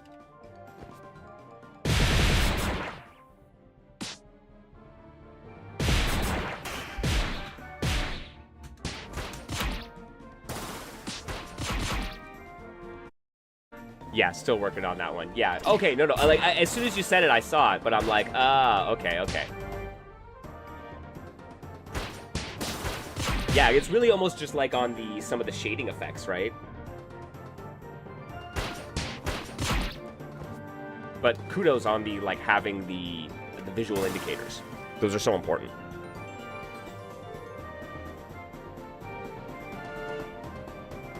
All right.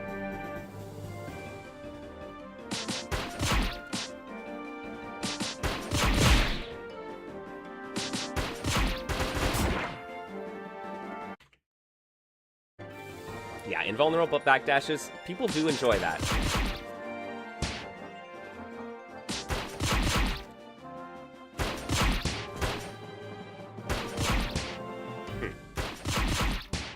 There you go.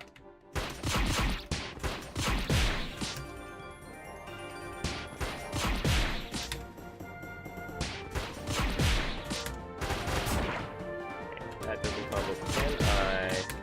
Okay, yeah, so they just get reset off the ground there.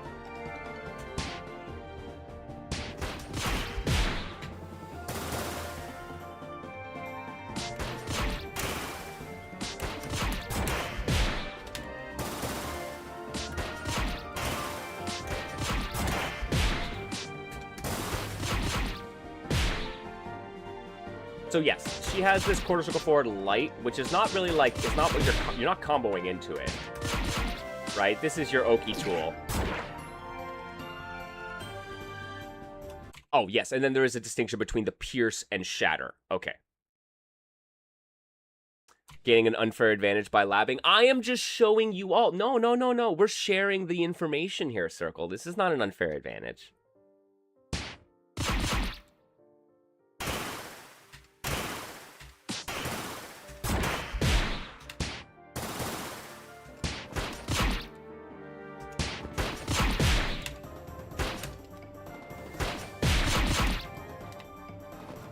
Yeah, Pierce just goes through, Shatter destroys it, gives you the big counter, and then the defender loses. Okay, so that's the specifics on that one.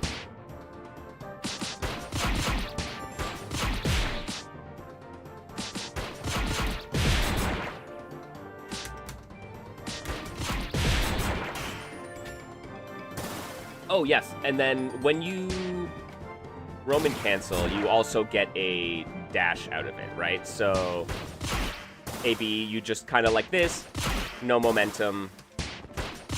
Forward, you get the forward dash out of it. You can go down. Is it 8-way? No.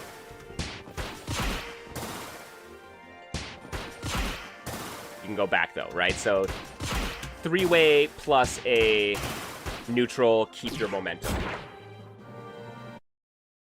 Yo, what's up, Ronick?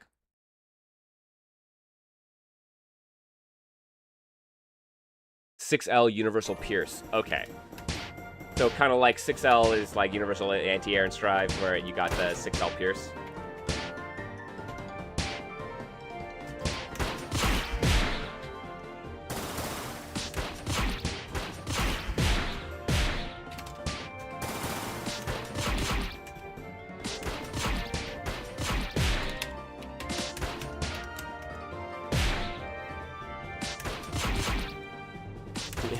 Played a lot of Xrd, eh?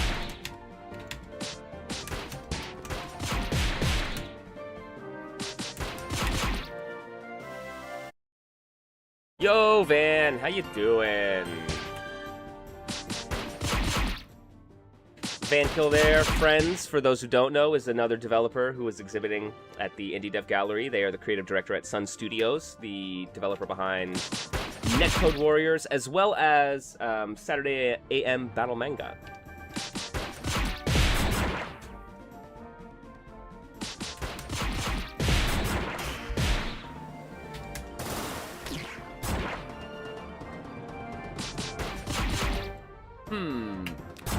Can I command grab? There's no stagger state. There's wall splat though, right?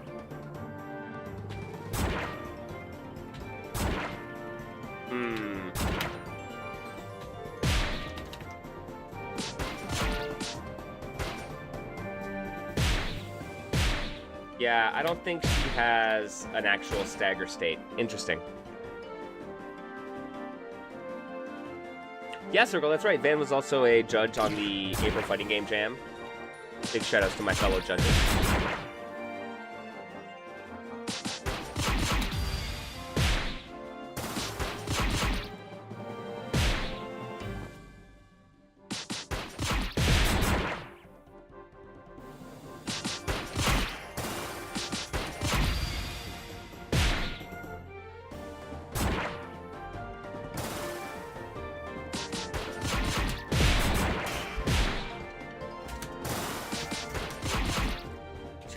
Too far. See, I always want my hit confirms to be just a little too long.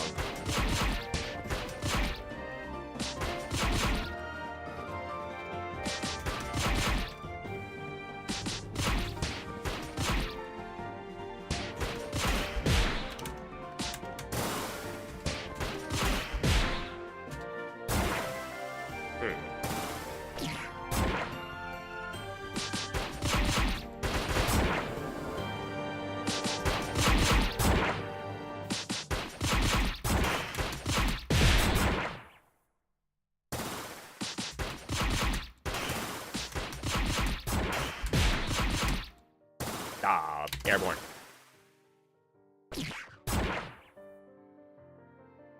Yo, shoutouts, Ronick. That's awesome that you're showcasing at Sage Expo against Sega versus Capcom. Another really good one.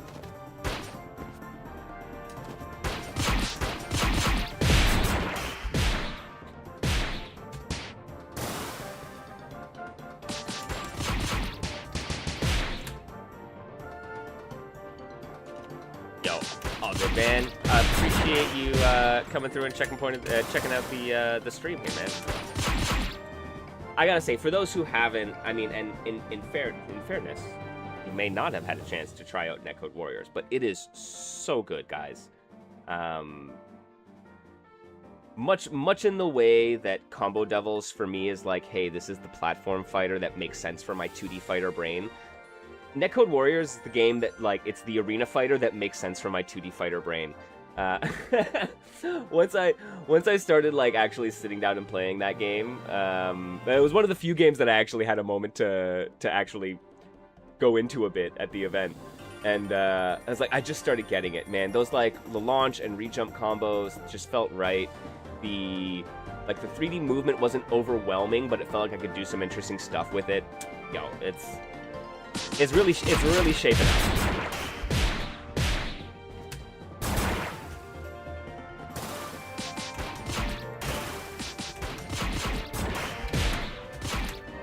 I gotta make sure I'm only tapping. Yeah.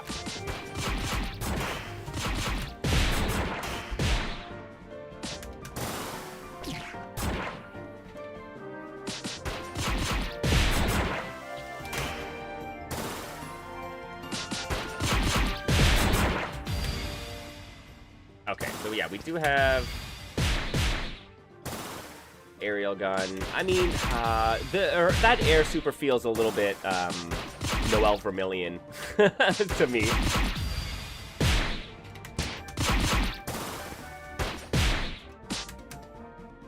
And they cost the same, right? So, okay, so yeah, you have like quarter circle forward LM, which gives you that, and then quarter circle forward HB for the same cost gives you that. And it kind of like delays it, it gives them a stagger.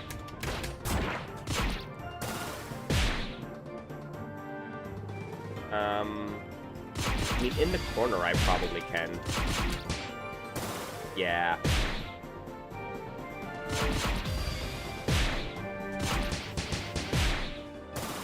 Oh, hang on a sec.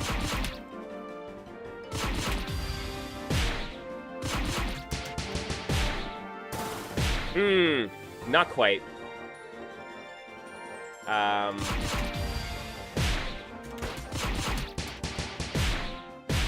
There you go. That's the timing. Right, so can we get just regular combo? Whoops. 2 hits of heavy, that. Oh! Okay, so if I do my full combo leading into it, I'm just outside of range. I might be able to micro walk there.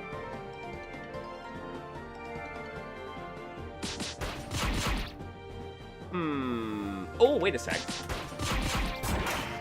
Yeah.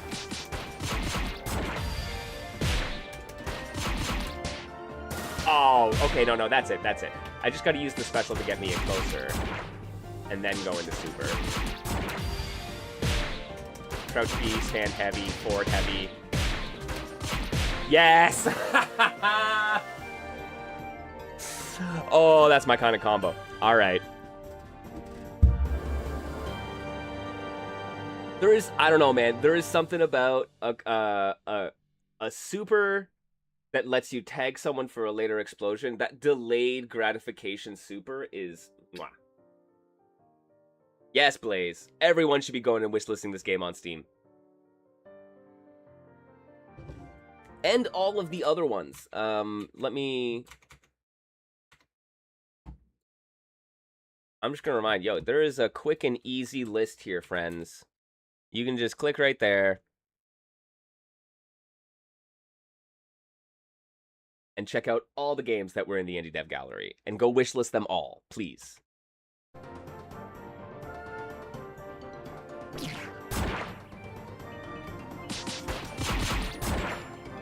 Okay. Mid-screen? No.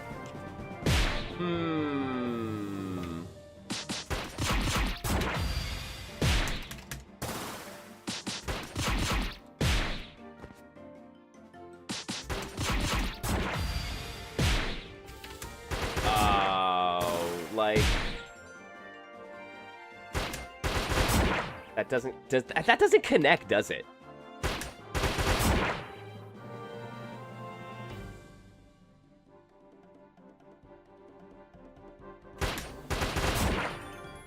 Nah.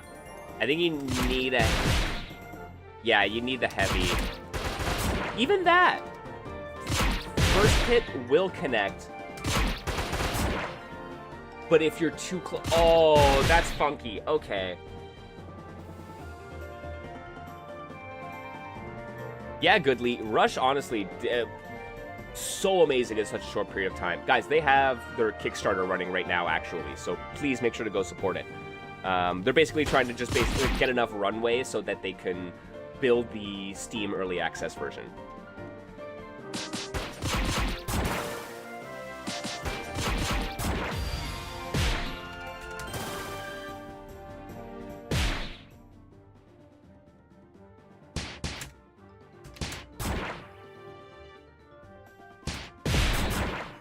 Oh, wait. Hang on, we might be able to get this. Okay, you can cancel the first shot of forward H. So if I cancel the first shot of forward H into quarter circle forward C, that should connect? Okay, let me try that. Oh, damn it. No, it's quarter circle back C. That's what that is.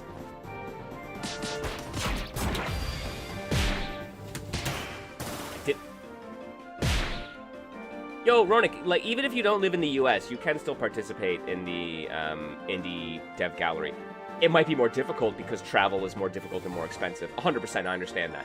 But it's not like we'd limit it to American developers. We've had Europeans over.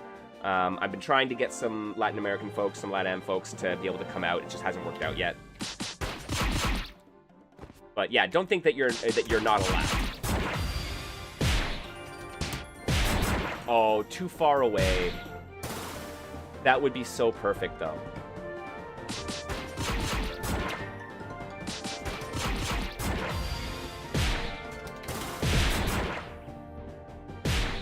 Oh, that is like perfect timing, too.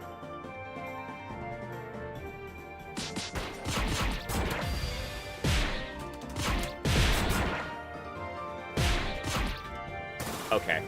That's super fun, man. I love being able to figure out the little setups of, like, what can I do in that limited amount of time in between? And what do I want to do, right? Because, like, do I want it to be screen positioning more? Do I want to do, like, reset? You could, because that's it. You could end it early, reset, force them to wake up into that as Oki, right?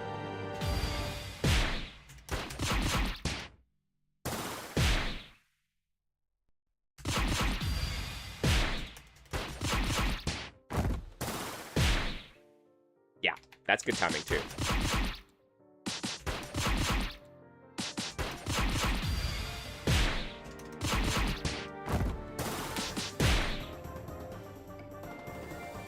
Oh, do you...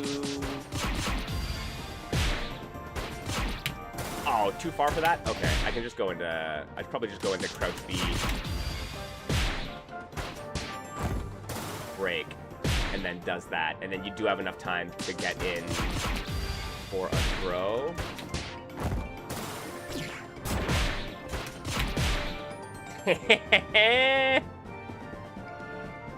I love it.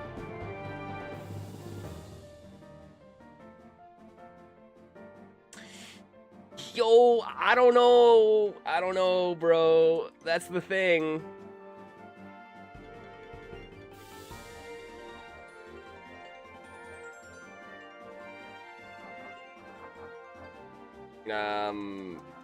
Where's my character select? Will you crack under the pressure? 2, 4.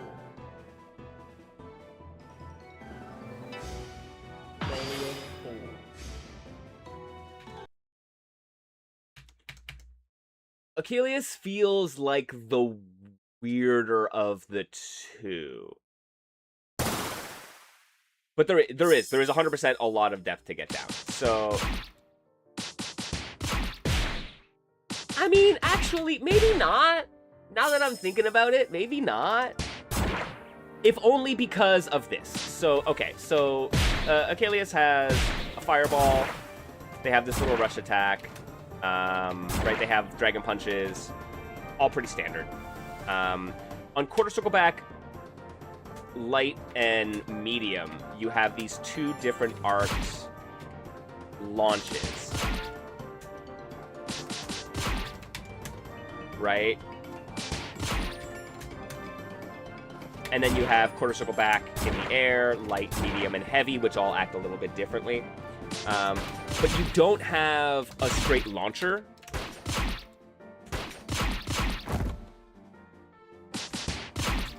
And then you have that. And so you can button out of them. So, right, breaker, light, medium, and heavy.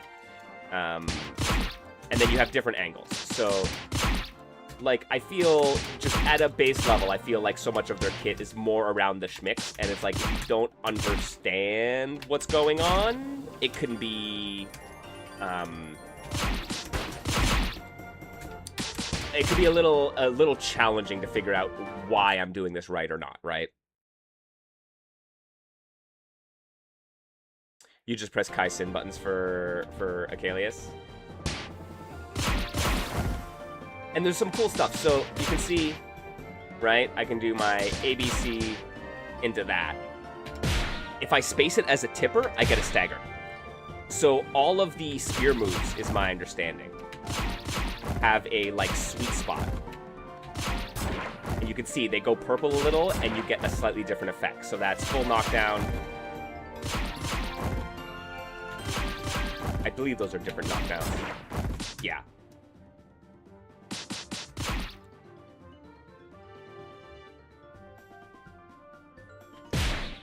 So, but it means that this move, which doesn't connect like that, right? 1, 2, 3, 4, 5. That should be a 6th hit.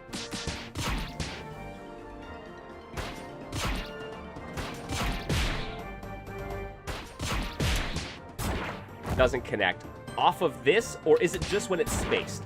So properly spaced, you will get that. Too close, it doesn't connect. But it means that if you're spacing for the tipper and you get that stagger, which crouch B, stand heavy, stand breaker, works really well. You will then get that complete sequence.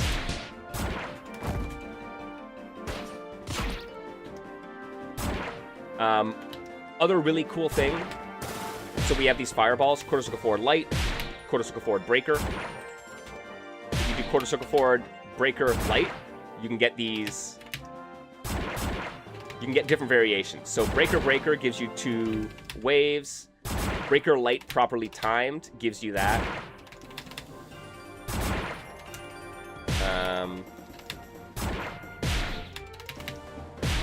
Oh yeah, light breaker, right? So you can do that. What's up, safety man? Breaker gives you that, and then breaker light. Bring this to Toryuken? I think I might be able to bring this to Toryuken.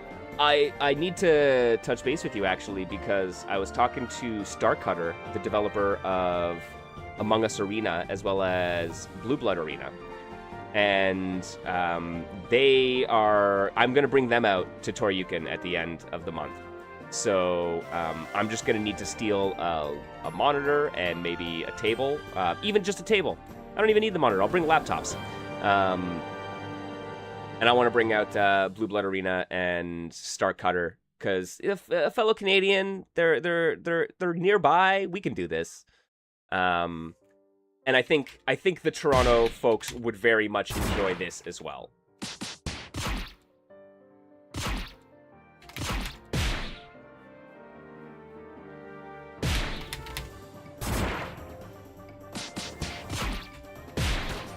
Starcutter is the developer of Blue Blood Arena, so it would be Blue Blood Arena and Breakthrough is what I'd be looking to do. I would love it if we could get some time on stream to so that Star Cutter, the Blue Blood Arena developer, could talk about it. But yeah, no, I've been meaning to reach out to you guys. I talked to Russell briefly about it a while back, but post Evo now, I've been meaning to touch base. And then you came right into here, and I was like, how perfect. I will just ask Safety Man now.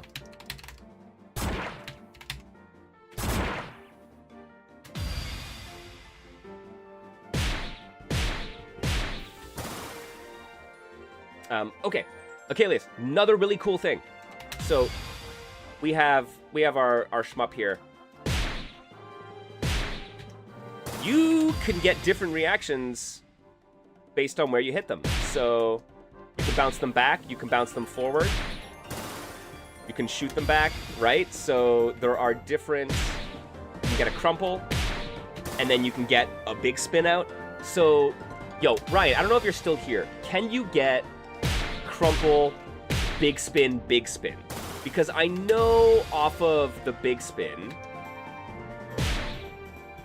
or off the crumple, you can do follow-ups. And you can get wall splats.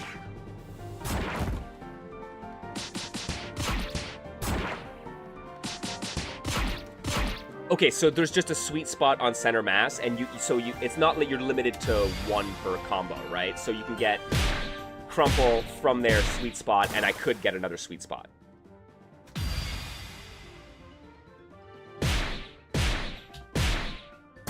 And you get a ground bounce off that. Maybe that's the better way to do it.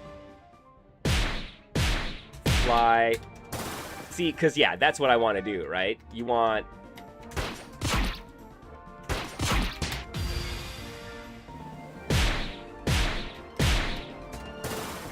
that into pickup. And really, just going into...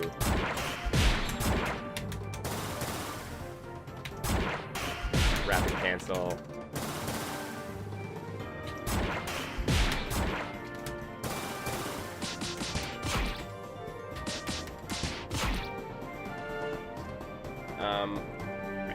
So...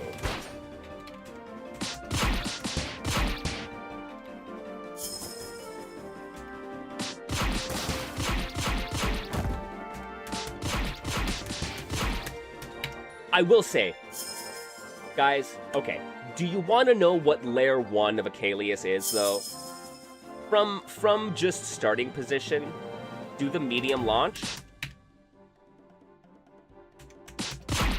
If you do it immediate, medium, heavy, it'll be comboable. If you delay a second, you can get cross out.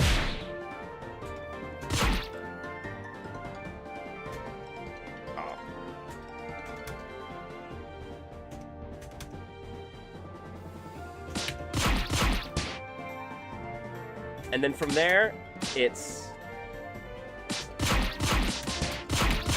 into sweet. Repeat. If you're too close, you have to skip the medium, and I think you can go just heavy breaker, right?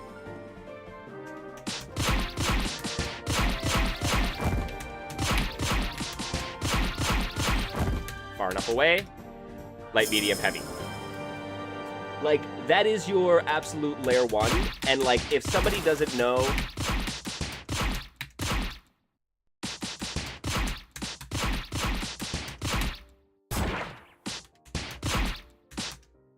right? Like, you don't even need to be comboing with any of this.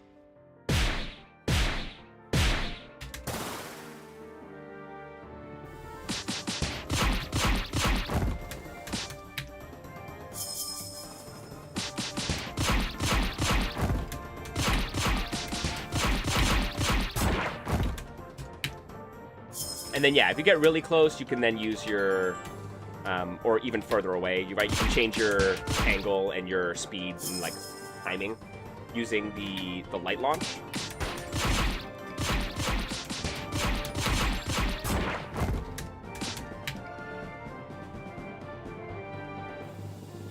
So it's going to be, like, that alone is going to be I think, an absolute killer. And, like, if you, as a player, can understand this concept...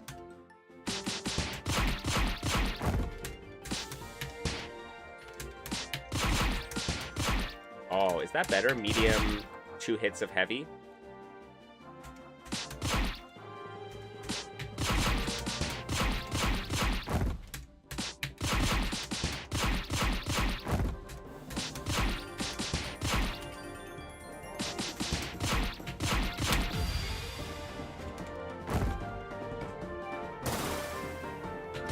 Yeah, seems like it's very strike throw heavy.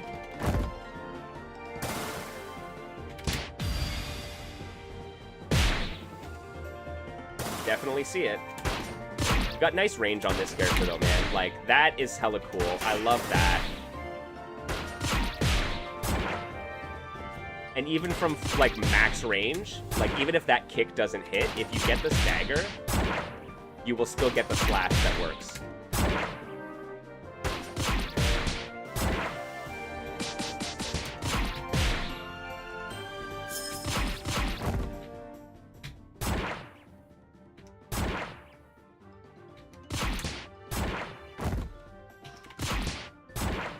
Okay.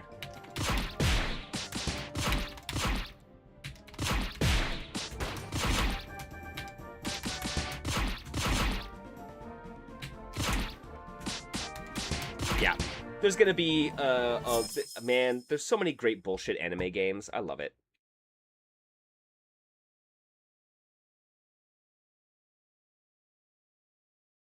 Yes, and that's it. Because you have these armor options, like, some of the stuff that looks really, really gritty dirty isn't actually that scary because you can armor out of it.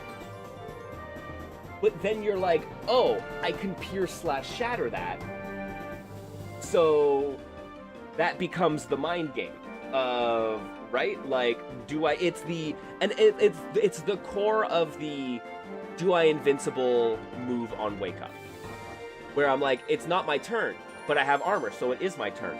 But they break my armor, so it's really their turn, right? And like that like rock paper scissors is a really interesting rock paper scissors, because it's not one that is what is the better move rock paper scissors necessarily, but what is the better decision.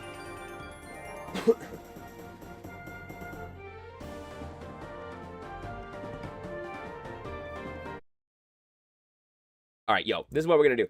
I gotta grab myself another drink because I'm severely dehydrated right now. But I'm going to be right back, and we are going to be playing some Breakthrough. I'm going to open up the Parsec server, and we're going to grab some matches between homies, and we're going to see what it's all about. I haven't been expecting it. So, if you don't have me on Parsec, please feel free to add me down below. That's the account. I will add you as a friend. Then you'll be able to see the Niche Fighter Monday server, and you'll be able to just hop on in, and I'll be able to invite you in, and we'll be able to play some matches. So get ready, friends. I want to play some games with y'all. You might not have been able to be in Vegas to play this game, but you can actually play it this fine Monday. So let's go do that. I'm going to be right back, friends. Grab yourselves a drink, get a little snack, and I'll be back in a couple minutes.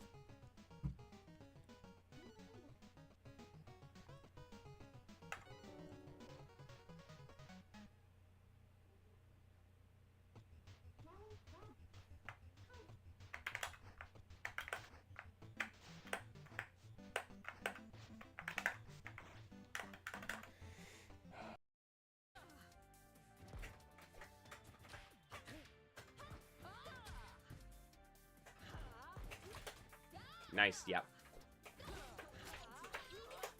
Ooh, too far for the command normal. All right.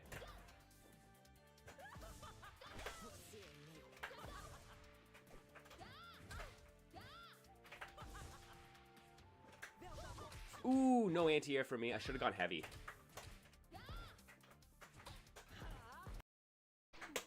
Oh, wow. What the? I don't know how that worked for me, but okay. Good, nice job blocking the overhead. Get out of... Get out!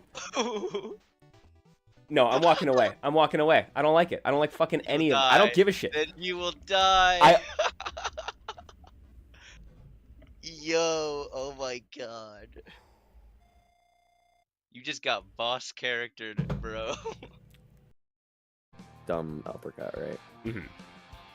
So can you not play this one? Because I'm trying to get Mib and Zammer in here, maybe. Yeah, I'm sorry. I'll spectate. Yeah, here. Let's do that. Toggle spectate, and then we'll let these two out. That's probably the best way to do it. Hey.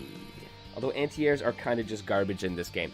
Yeah, there are moves designed to be really good anti-airs, and if you don't have it, it's sometimes it's sometimes a struggle to find something that works. Yep. And even ones that are like in other games would be anti-airs aren't that good in this game. Yeah. Oh, hold on. I love. How is this not working out in my favor at all?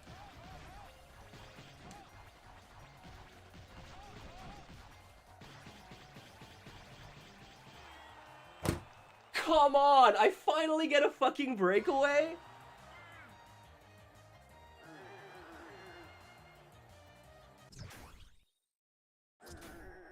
Alright, hang on.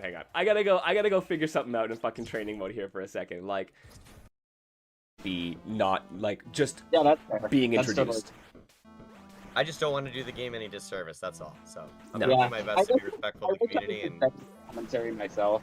I'm trying. oh, you're doing great. Oh. Unit hive mind. Yeah. Y'all are gonna lose your crap though when you see the secret character. As soon as I get someone who I know I can actually beat, I'm gonna pull out one of the secret characters. and y'all are gonna- Sandbag o'clock, I understand. It's gonna be Hey, me. there you go. It's gonna.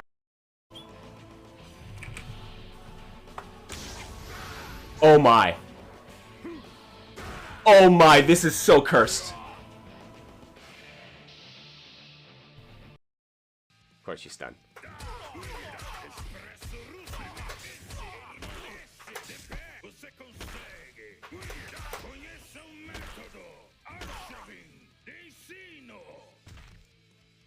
Alright, so that's all legit. This is my... I made the devs of DOF patch out some shenanigans I could do with that. Oh, awesome. Awesome. Yeah, making sure that the game checks and makes sure. SOI, Like, double. Yeah. Oh shoot. Who took that last one? SF2 Guile in the I looking forward believe Sonic. that was not Flip. The last winner was Fleur. So it's Fleur 1-0. 1-0, yeah. Up one round. Yo, welcome on back, everybody, Oh, yeah. to Niche Fighter Monday. I hope everyone's doing well. We be chilling, man. It is a lovely summer day. I'm gonna play some games with the homies. I'm excited, man. Yo, we've been talking a little bit about the Evo stuff, and man, anyone out there in chat, if you got any questions about the Evo Indie Dev Gallery, please lay them on me. I'm happy to talk about it, tell you what it was like. There are some developers here in chat. I'm sure they'd be happy to share their experience. But yeah, I for one would love to be able to do more of this stuff for more events. So I don't know if you happen to go to your regional fighting game event, maybe suggest to the runners that, like, hey, there's this dude out there, because I will be contacting them. And if y'all are out there being like, hey, MKL can run some indie stuff and we'll put on a good show and bring out great devs, I'm there for you guys. I'm going to be reaching out to a bunch of events because I would like to be doing more of this, because it is hella rewarding being able to show off people's games to an amazing audience. So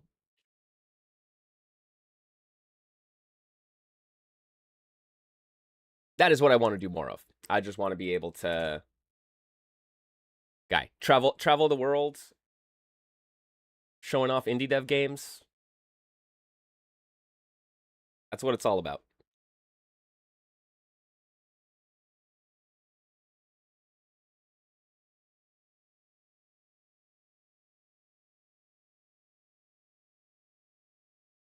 Yo, mystery tournaments are hella sick. It is one of the, like, low stakes way of being able to play games, right? It's not always easy getting into fighting games in their communities. So when you have when you have an opportunity like a mystery tournament where it's very low stakes to hop in, when you have some kind of just like, right, like any of the indie showcases, the BYOC areas, being able to just sit down, play a couple matches, walk away, an arcade, gives you a chance to to get in there and experience it. Yeah, and it's a super cool way to show off indie devs. It's always hella exciting whenever one of our indie homies gets into like a mystery bracket somewhere, right? And you see their game showed off. It's always so great. Yo, Circle, I know that you have been dying to play some games, so please, my friend, hop on into the Parsec server. I await. Ba-dong! I await your presence. I hear ya. Instantaneous. This dude was at my door. Let's see if you can control this. Hey, okay. Cool. Cool. Under pressure. Dahlia 4. Oh, here. You know what we'll do? We'll do this first.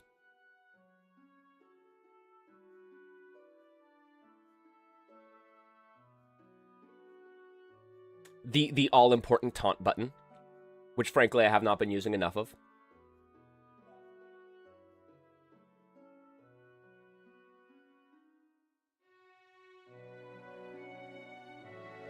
Cool.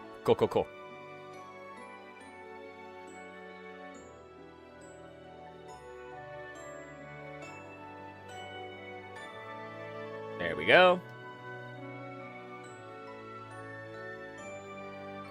No taunts yet. Aww. Will you crack under pressure? Dahlia 4.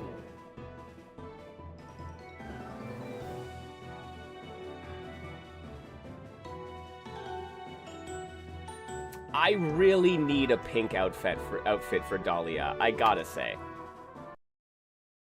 I need it in my life. Hang on, let's move over here before I forget. You don't need to be looking straight at my face. Y'all want to see the game, don't you?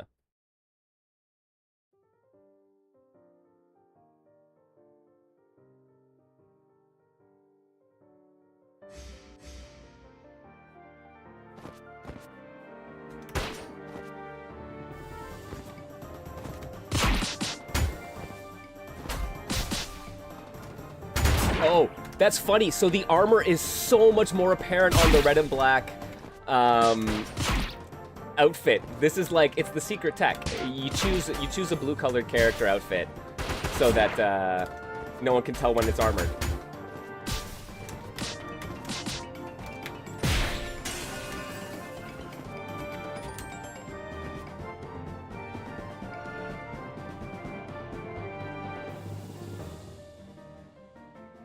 Yeah, absolutely. Take a look. So yeah, Devil's Food is the Oki Fireball, or the Oki Bomb. Mad Wheel is an overhead spinning attack, which ground bounces.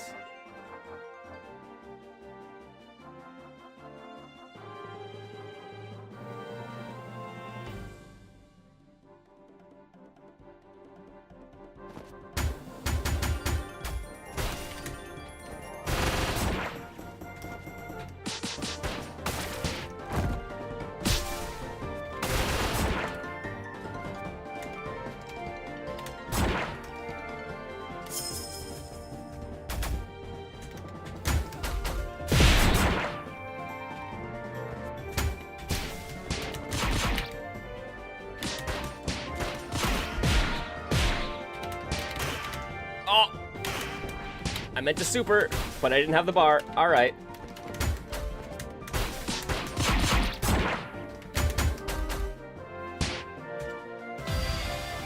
Oh.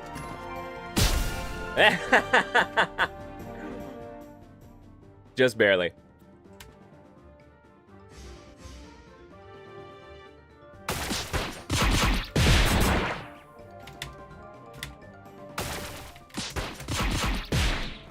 Oh.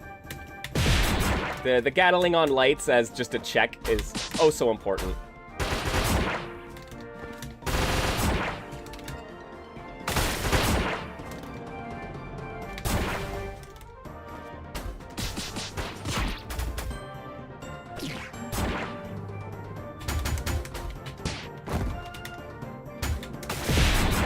So her bomb goes away if she blocks or if she gets hit, but not if she armors through something.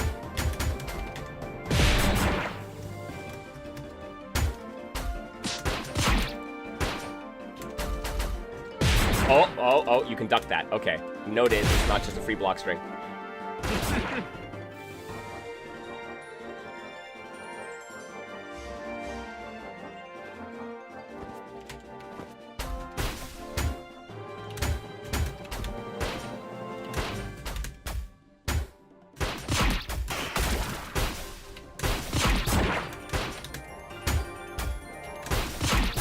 So her rush punch, it like leaves her pretty plus there, right? Not actually, well, pretty neutral. So she can, right? Probably what, +2? But like, once again, it's a pretty easy like armor through it to check, and then she gets the follow up if she RCs it.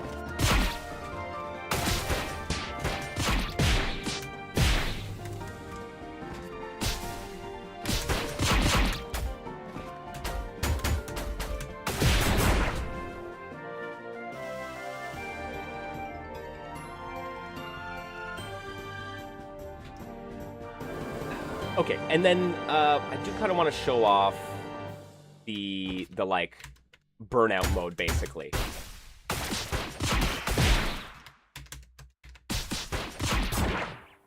So now I believe it's like increased chip damage. I get no bar. As you can see, my super meter has to fill back up.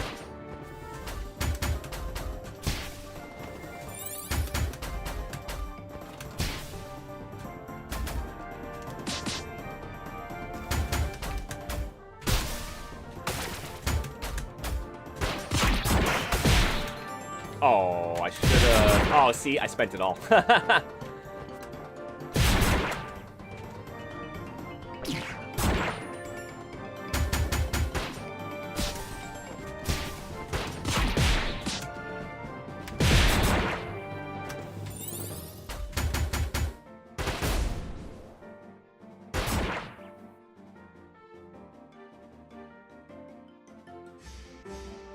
Yeah, broken state, you take chip damage, no armor, and no green burst.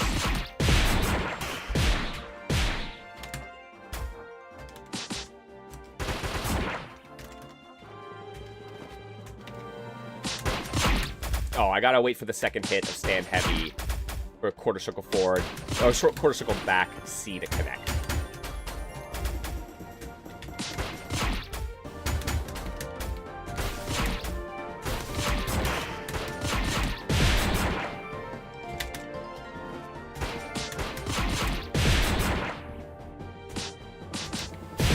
I tried to go for the stand B reset into shenanigans, but I just got hit by buttons.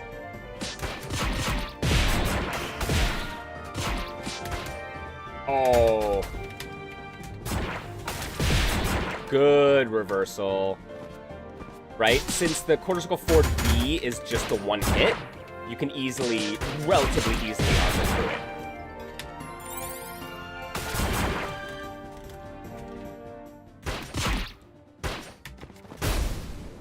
Oh, great, and then you can recover from broken faster if you just defend, make the opponent block, or hit them. So yeah.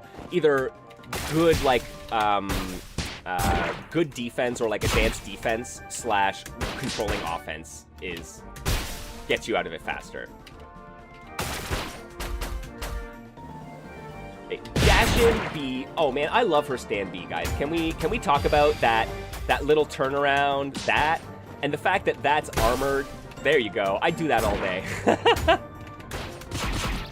Right? So you do that into stand heavy, second hit of stand heavy. Oh, good stuff. Ah, see, in the air, so the special didn't work.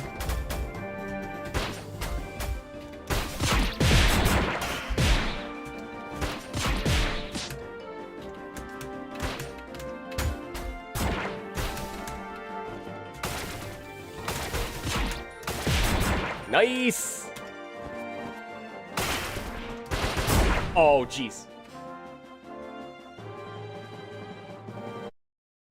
Orange burst in neutral. Oh, wait, a way to take it back. Ah, yeah. All right.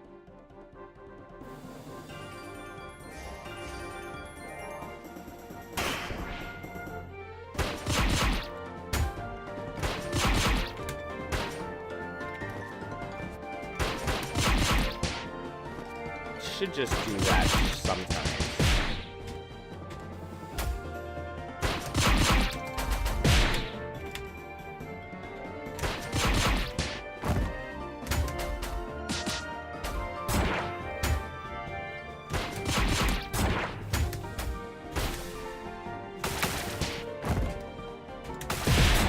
Mmm.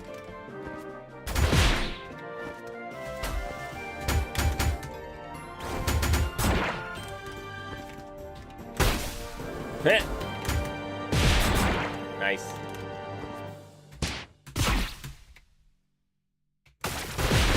Nice. God damn.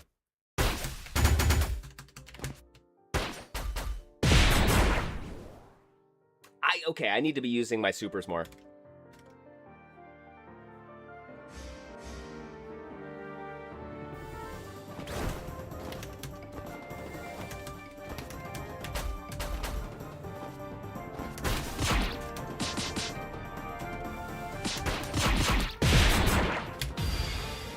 Oh! Oh! Damn, I was not expecting that to actually hit that low. All right.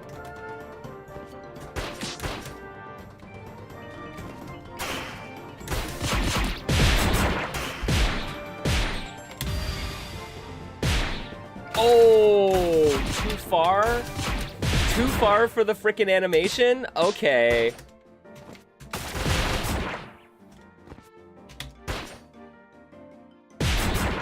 Yo, hang on. I forgot. I have an entire move here I forgot about.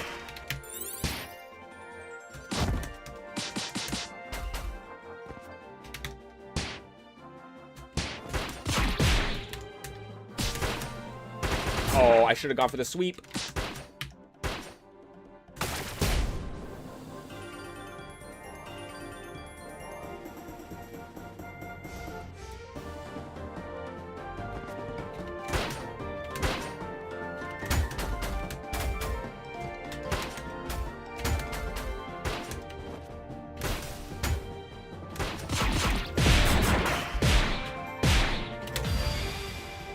Close enough? There we go.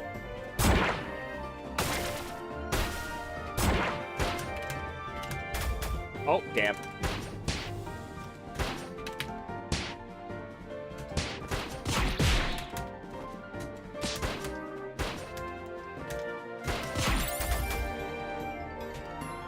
Nice. There you go.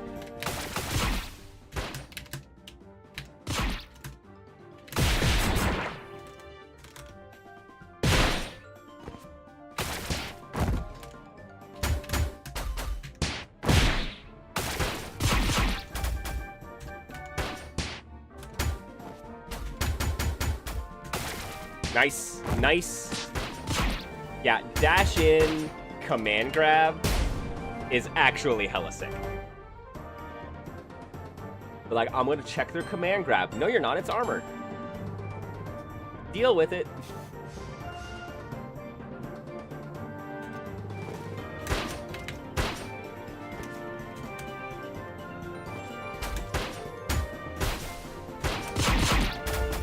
Oh, too far. Okay, I gotta recognize that and go into closer before D.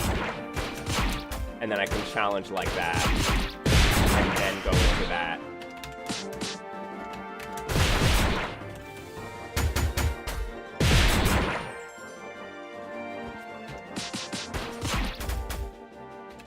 Oh, there we go. Whoops.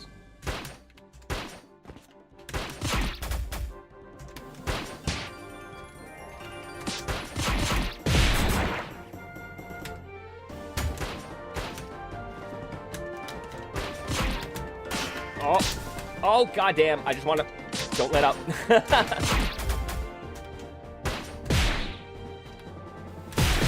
Oh, dang. Yeah, also more burst, I guess, because I don't know how fast burst comes back.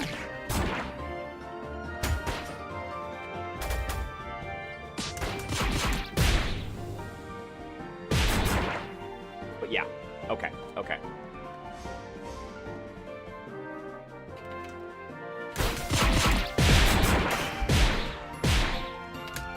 Oh, dang.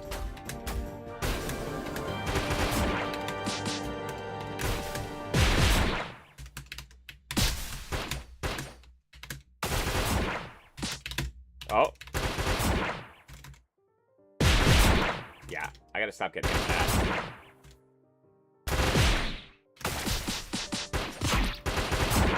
God damn.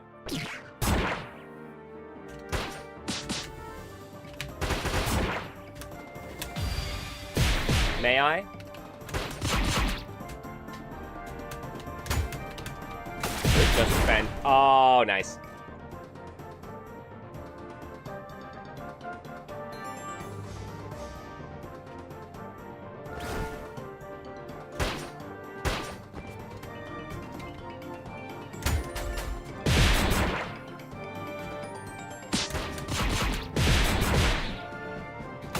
Oh, that kind of messed me up though, didn't it?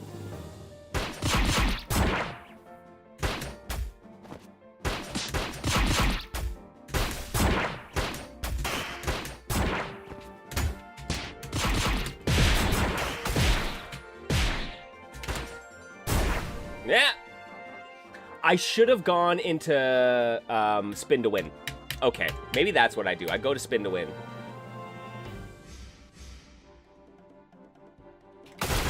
Yeah, because I don't know how, right? Like, how much... I don't know how punishable that is.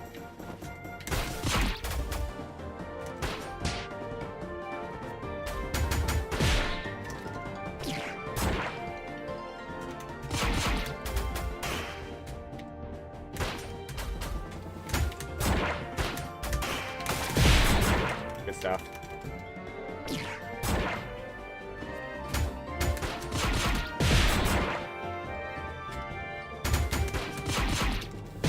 Oh, I thought I could wait for it to explode. Okay, I left too big a gap.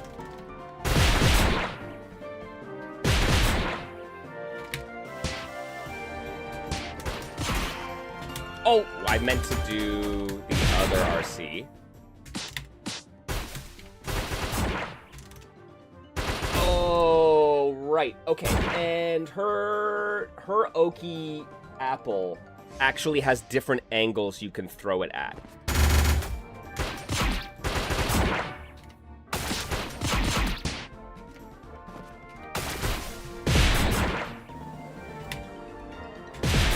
Yeah, so some of those might be able to be block strings. Oh, okay.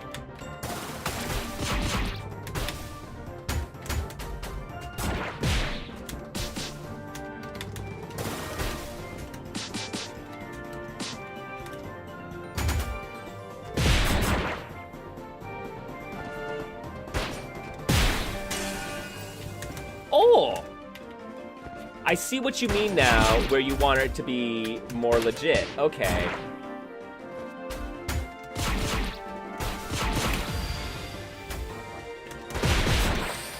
Ooh, so, okay, even on block, I can stick the sticky bomb on. Nice, nice, nice empty jump throw.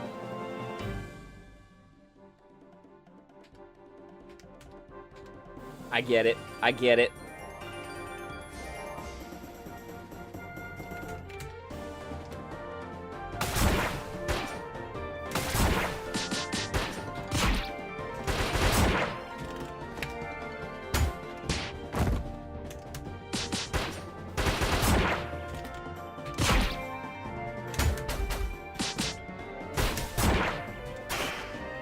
Oh, I think that's the first clash we've seen.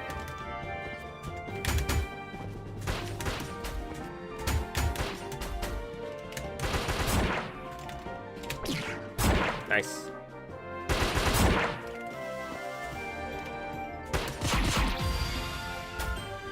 Oh, really?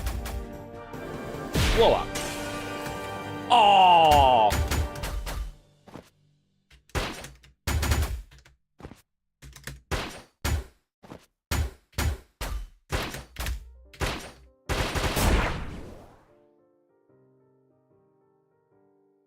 Yeah, right? I am intrigued. I don't know, like these there's already so much characterization done by these in the animations and the character designs that yeah, I'm curious where some of the lore stuff goes, how much that's going to be delved into.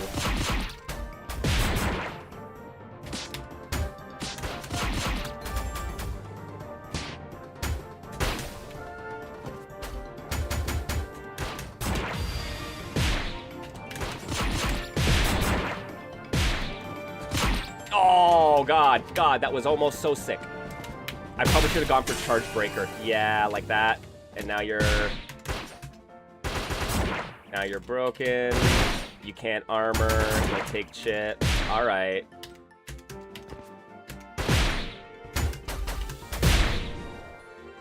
And then chip them out. Oh, it's so good.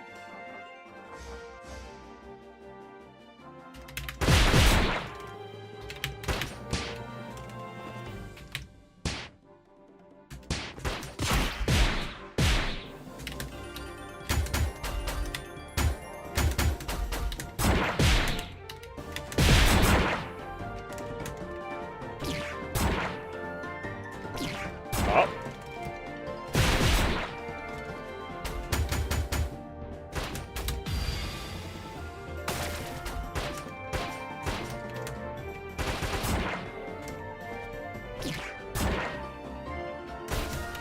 Oh, I even got the counter hit. Good stuff. Nope.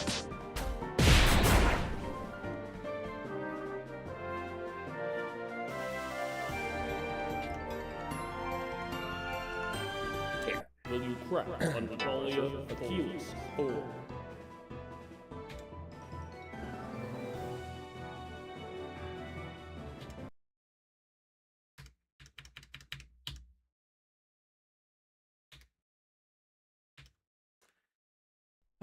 Let's see if I can get any of this bullshit going.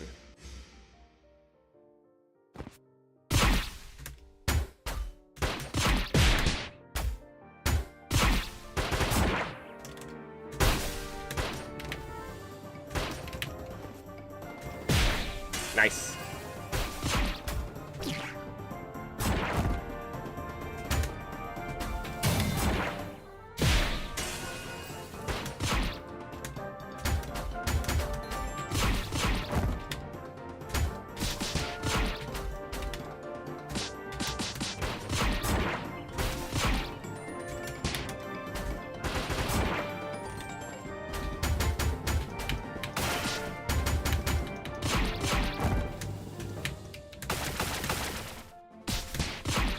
Damn, man. These armor trades.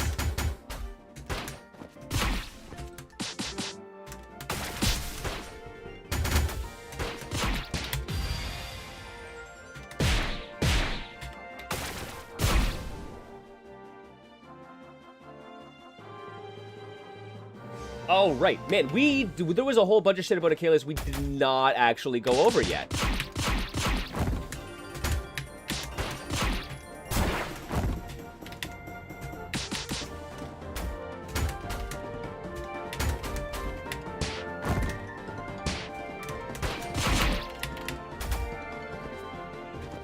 Yes, exactly. The install.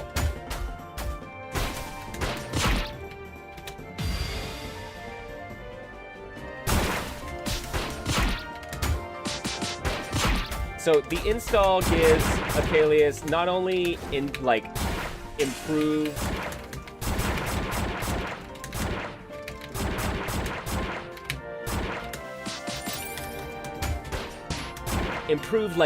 specials, they're like enhanced, but they gain special into special cancels,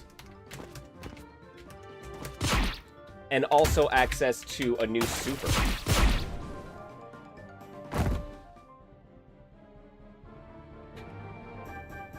So if you do want to just be able to do fun, wild things, quarter circle back, HB, and then yeah, armor right through it, of course. But then you can just, yeah, cancel Fireball into your quarter circle forward, which, like, sends them forward and then launches them. Right? You can go right into Dragon Punch. You can go into your aerial moves, which do that, and then rinse and repeat, right? So you basically get some really interesting free cancels.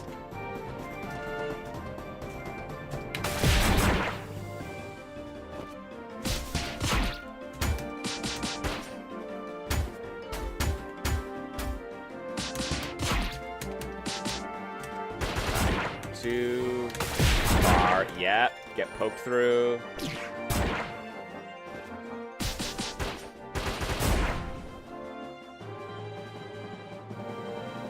So I'm not sure if there's anything else the install actually provides there.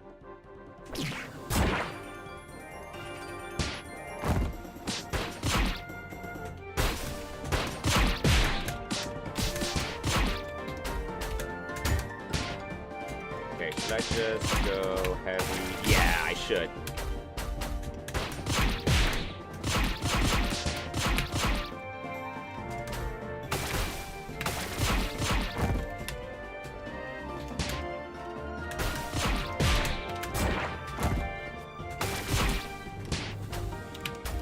Oh, dash speed is faster. Ah, interesting. Okay. Whoops.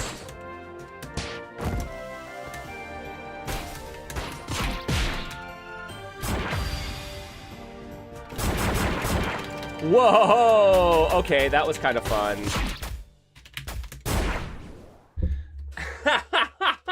I like beat the camera back to the match there. That was kind of funky. Yeah, look at that armor.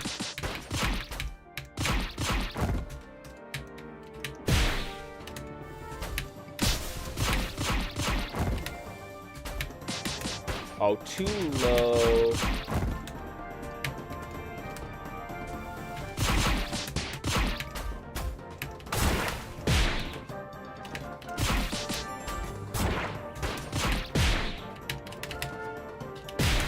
Oh, dang. Nice.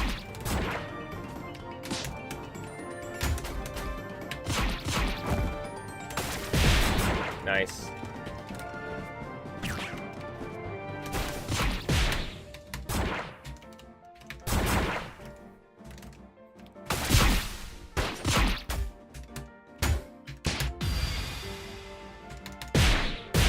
Hey!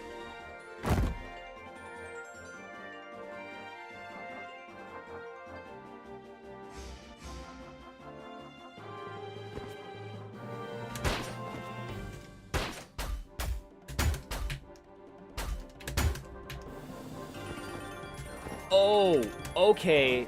So you can just duck the spear, though. Yeah. So do I have to... should I be using... Okay, does that force standing? Does crouch heavy force standing with Achilles?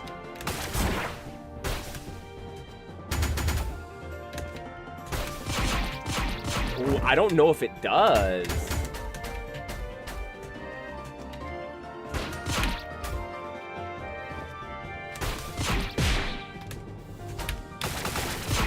Oh, really? You took it out? Was that too strong?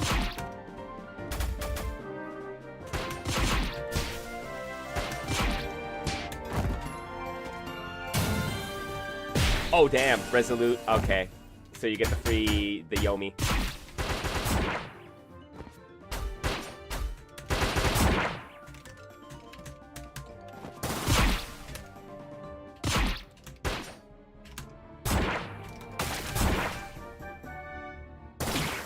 Oh, I wanted to throw.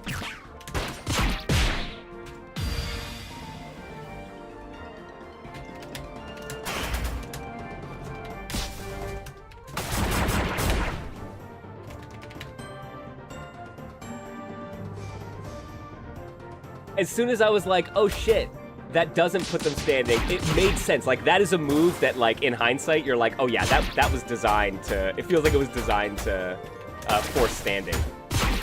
But I could see, like, because, like, the way it's spaced, it can basically guarantee you that into some nonsense, right?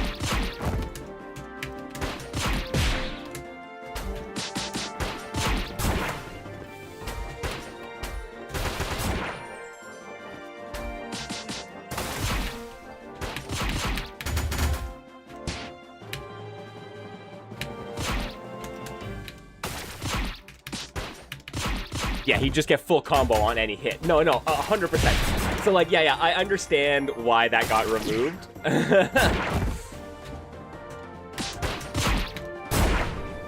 But yeah, it's like, it does, as a player, you're just like, that was exactly where my brain went.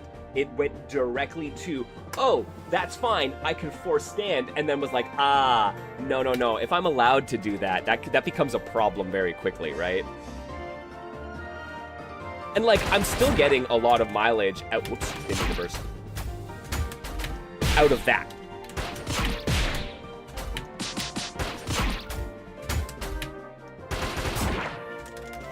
And it means that there's, oh shit, there's a bit of the, like, recognition on my part as a player. I thought that was gonna cross.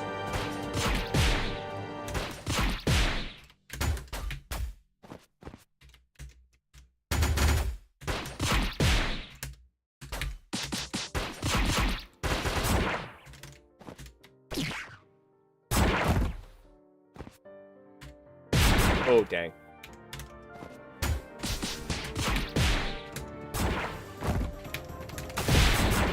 Yeah, armor through it. Cool.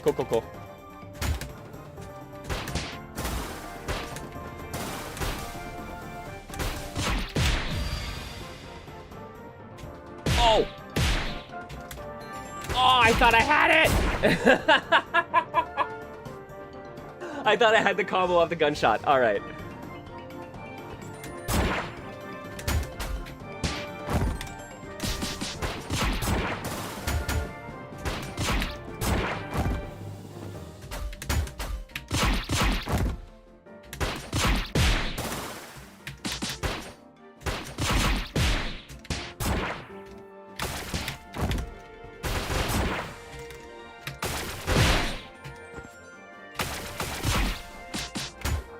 Oh.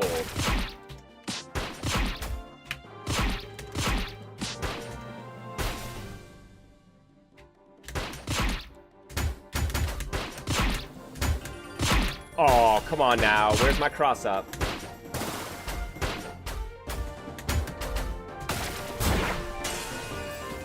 Oh! I should have just done this. Oh, nice.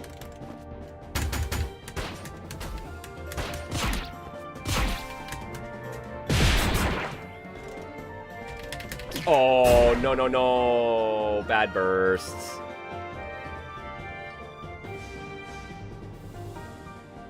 Yo, Ryan, what did I say, man? I got folks like just being like, when MKL? When do I get access? Why can't I? Why don't you give me access right now? I will say, Ryan, if you are cool with it, I would love to be able to share this build with some of the friends in the digital basement.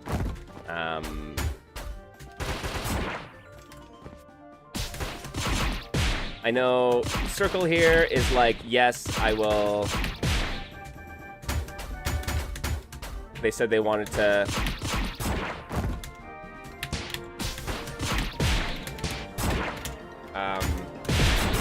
Write a little article. I'm sure. Yeah.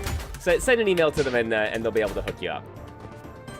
I'm sure Andrea Demetrio would love to cover the game if they haven't already on Super Combo. And yes, some of the homies who run mystery brackets, Tuesday Night Mystery Chris, Guardian still kind of sort of doing it. But there are some folks doing mystery brackets who would also, I'm sure, love to get their hands on it. I will tell them to reach out.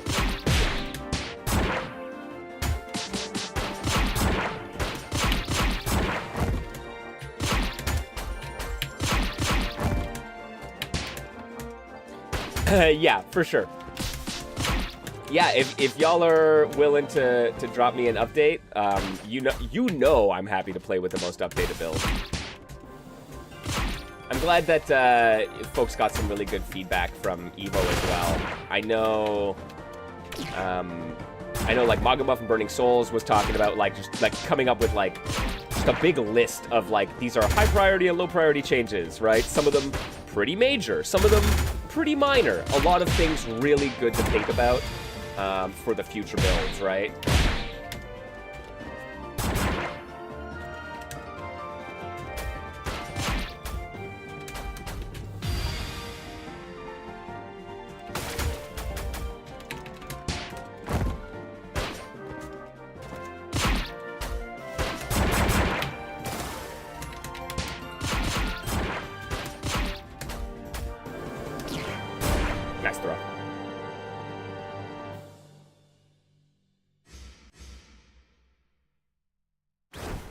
Yeah, Netcode Warriors, I know, I spoke to Van a little bit at EVO about that, and they were saying that, yeah, they really want, like, if you really want to get your hands on Netcode Warriors for now, you gotta, like, find them at some events that they're exhibiting at.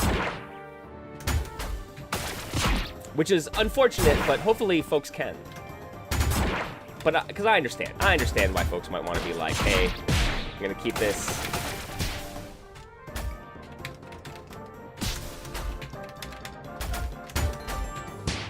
Yeah, I was talking to them at CD, for sure. It was nice that they were able to be there and show it off, right? These guys, folks getting more access to...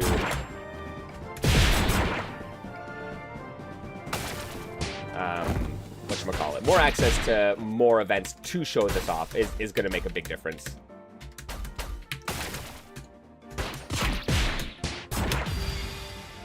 Combo? Oh, dang it.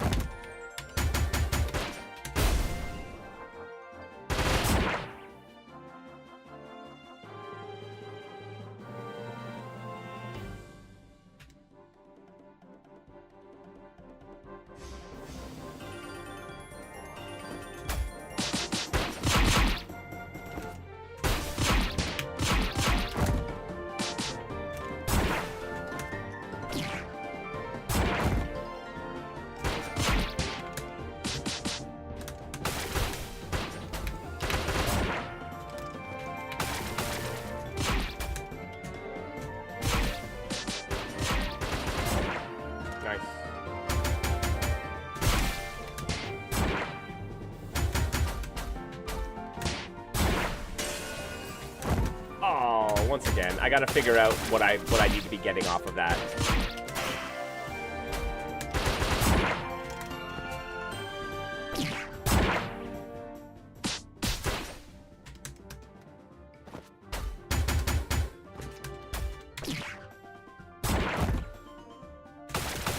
Ah. Damn it.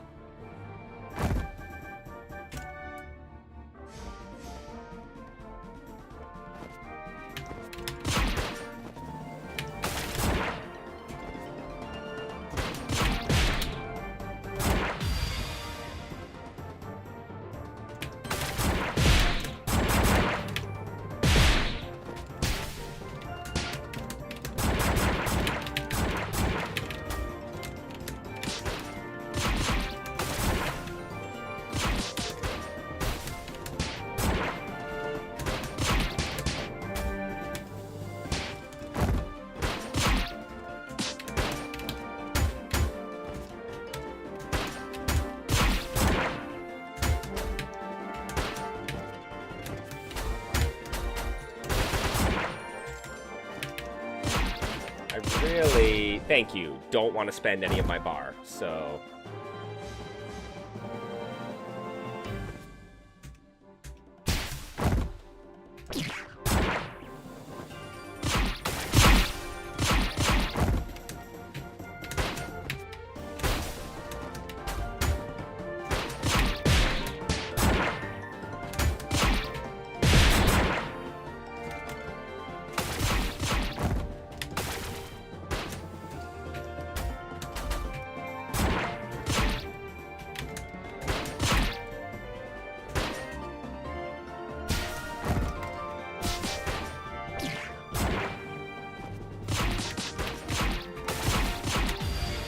Oh, fuck. I was too late. Oh!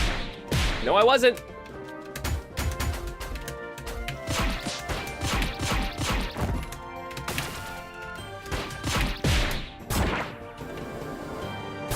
No!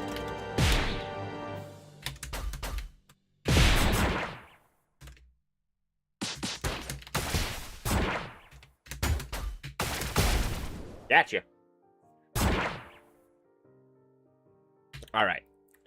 All right, my friends. I think I got one more in me here. We've been at this for almost 3 hours. I have to get ready for dinner. I've got to take the doggo out for a walk. Yo, pixels and a dream. That's all we need. Big throw.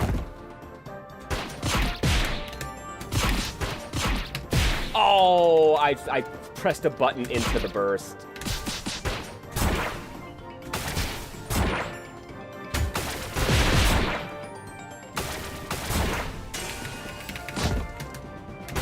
Oh, that's unfortunate.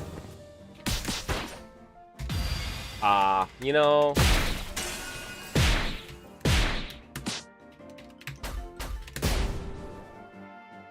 Oh, was not expecting to break them like that, though.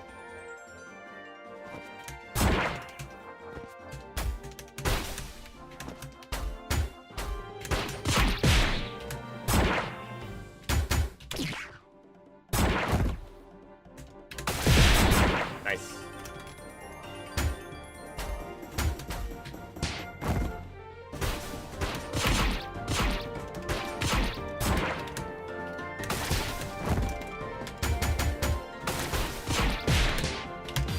Oh, I canceled too early.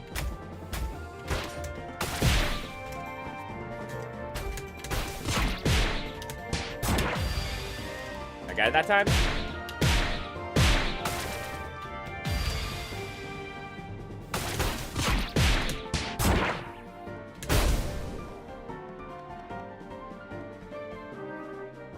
Yo, GG's.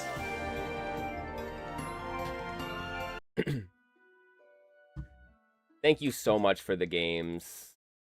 I appreciate you swinging. I know, Circle, that you've been waiting for that one for a while, so I'm glad that we're able to get some games in together there. This is, honestly, breakthrough, so sick. I was the person who was like, I'm gonna get into Guilty Gear Strive. Strive is finally gonna be the Guilty Gear that I, Mr. MKL, get into. It was not. I don't dislike Strive by any means. I like some of the characters in Strive. The Guilty Gear characters are amazing. It didn't click with me. I don't know. I was always like, do I need more Blaze Blue? Is that what I want out of my life? More Blaze Blue? And then I don't know. This hits a milieu that I really personally enjoy.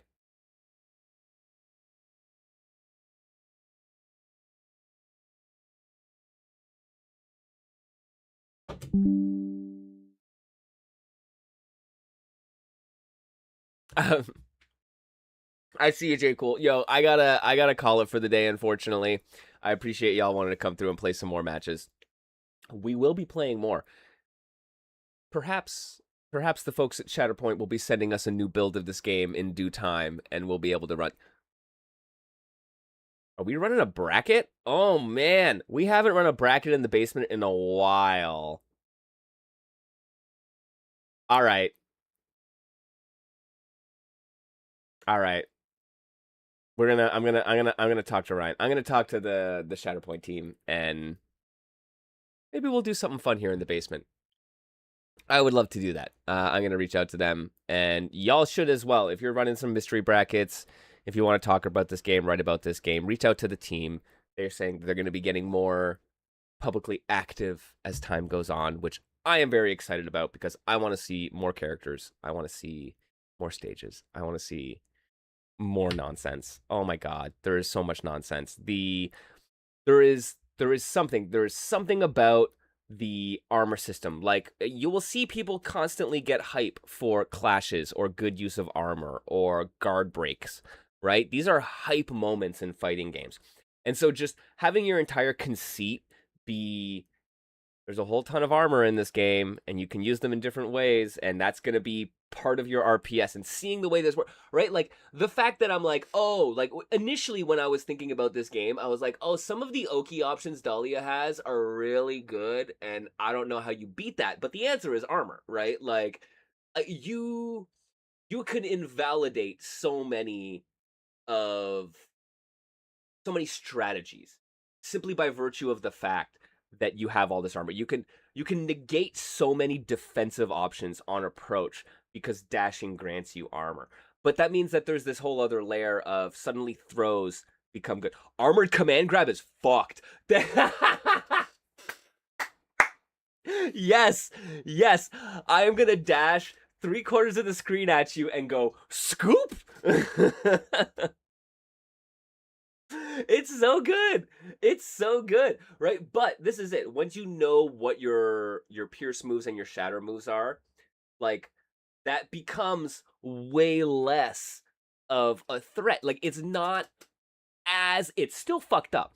Like, but it's not as threatening as it seems like in isolation because of all the other systems layered on top of it, right? And yeah, no, it's like this is always fascinating, and this is why even like when you look at kind of innovation through limitation in game design, like what's one of the reasons I praise Fantasy Strike, because it really did create a system where you're like, if we limit players in X, Y, and Z way, what implications does that have? And Fantasy Strike is a game that, because you don't tech throws, you do neutral for throws. It introduced me, or forced me to finally really comprehend a lot of topics about fighting games that I otherwise wouldn't have understood. And I feel that this is doing that with armor moves, where it's like jabbing out of something on wake up is not as valuable unless you know the throw's coming, unless the throw is armored. In which case, what is your peer, right? And it's like it forces you to engage with these layers in interesting ways. So big shout outs to Shatterpoint for putting this together. I am so stoked to see where this goes. It's one of the reasons why I need it. Like, not only is it just like a visually stunning game, I love the character designs, but like it scratches this itch mechanically. It's not a hyper fighter, right? It's not just a Guilty Gear clone, but it's familiar for Guilty Gear fans. It's not, right? Like it is and it isn't so many things at the same time. I don't know. It's this is one to keep an eye on, folks. In fact, go over to this link and click on the Shatterpoint link, because that'll take you to their Steam page where you can wishlist them. You can follow them. Go follow them on all the social medias. When they have announcements, they talk about it. And so then you'll be in the know. And then there are 13 other like seriously sick fighting games on that list as well. Like Royalty Free for All. Oh my god. Go play some Royalty Free for All. That's another one that is just like you can do some cool things with design, like innovation through limitation. And like Royalty Free for All kind of brings us back to the more the like late 90s iterations of platform fighters, which were, I don't know, their own beast of weird chaotic free-for-all battles, and it does that well. So go check them all out, friends. I appreciate y'all. I'm gonna call it for our first Niche Fighter Monday back.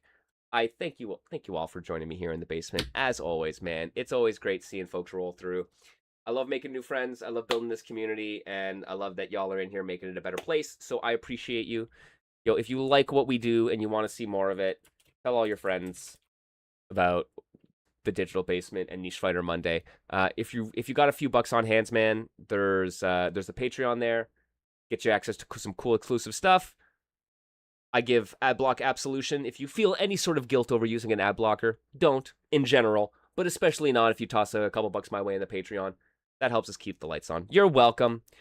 You're welcome, my friends. Thank you for making amazing games. Like, I've said it before and I'll say it again. I literally would not have anything to do here if folks like Shatterpoint Games and, Rylan Keelan and Kansui Fighters, Circean Studios, like, if folks like that didn't make the games, this would be very difficult to do. So, thank you, folks. I appreciate that.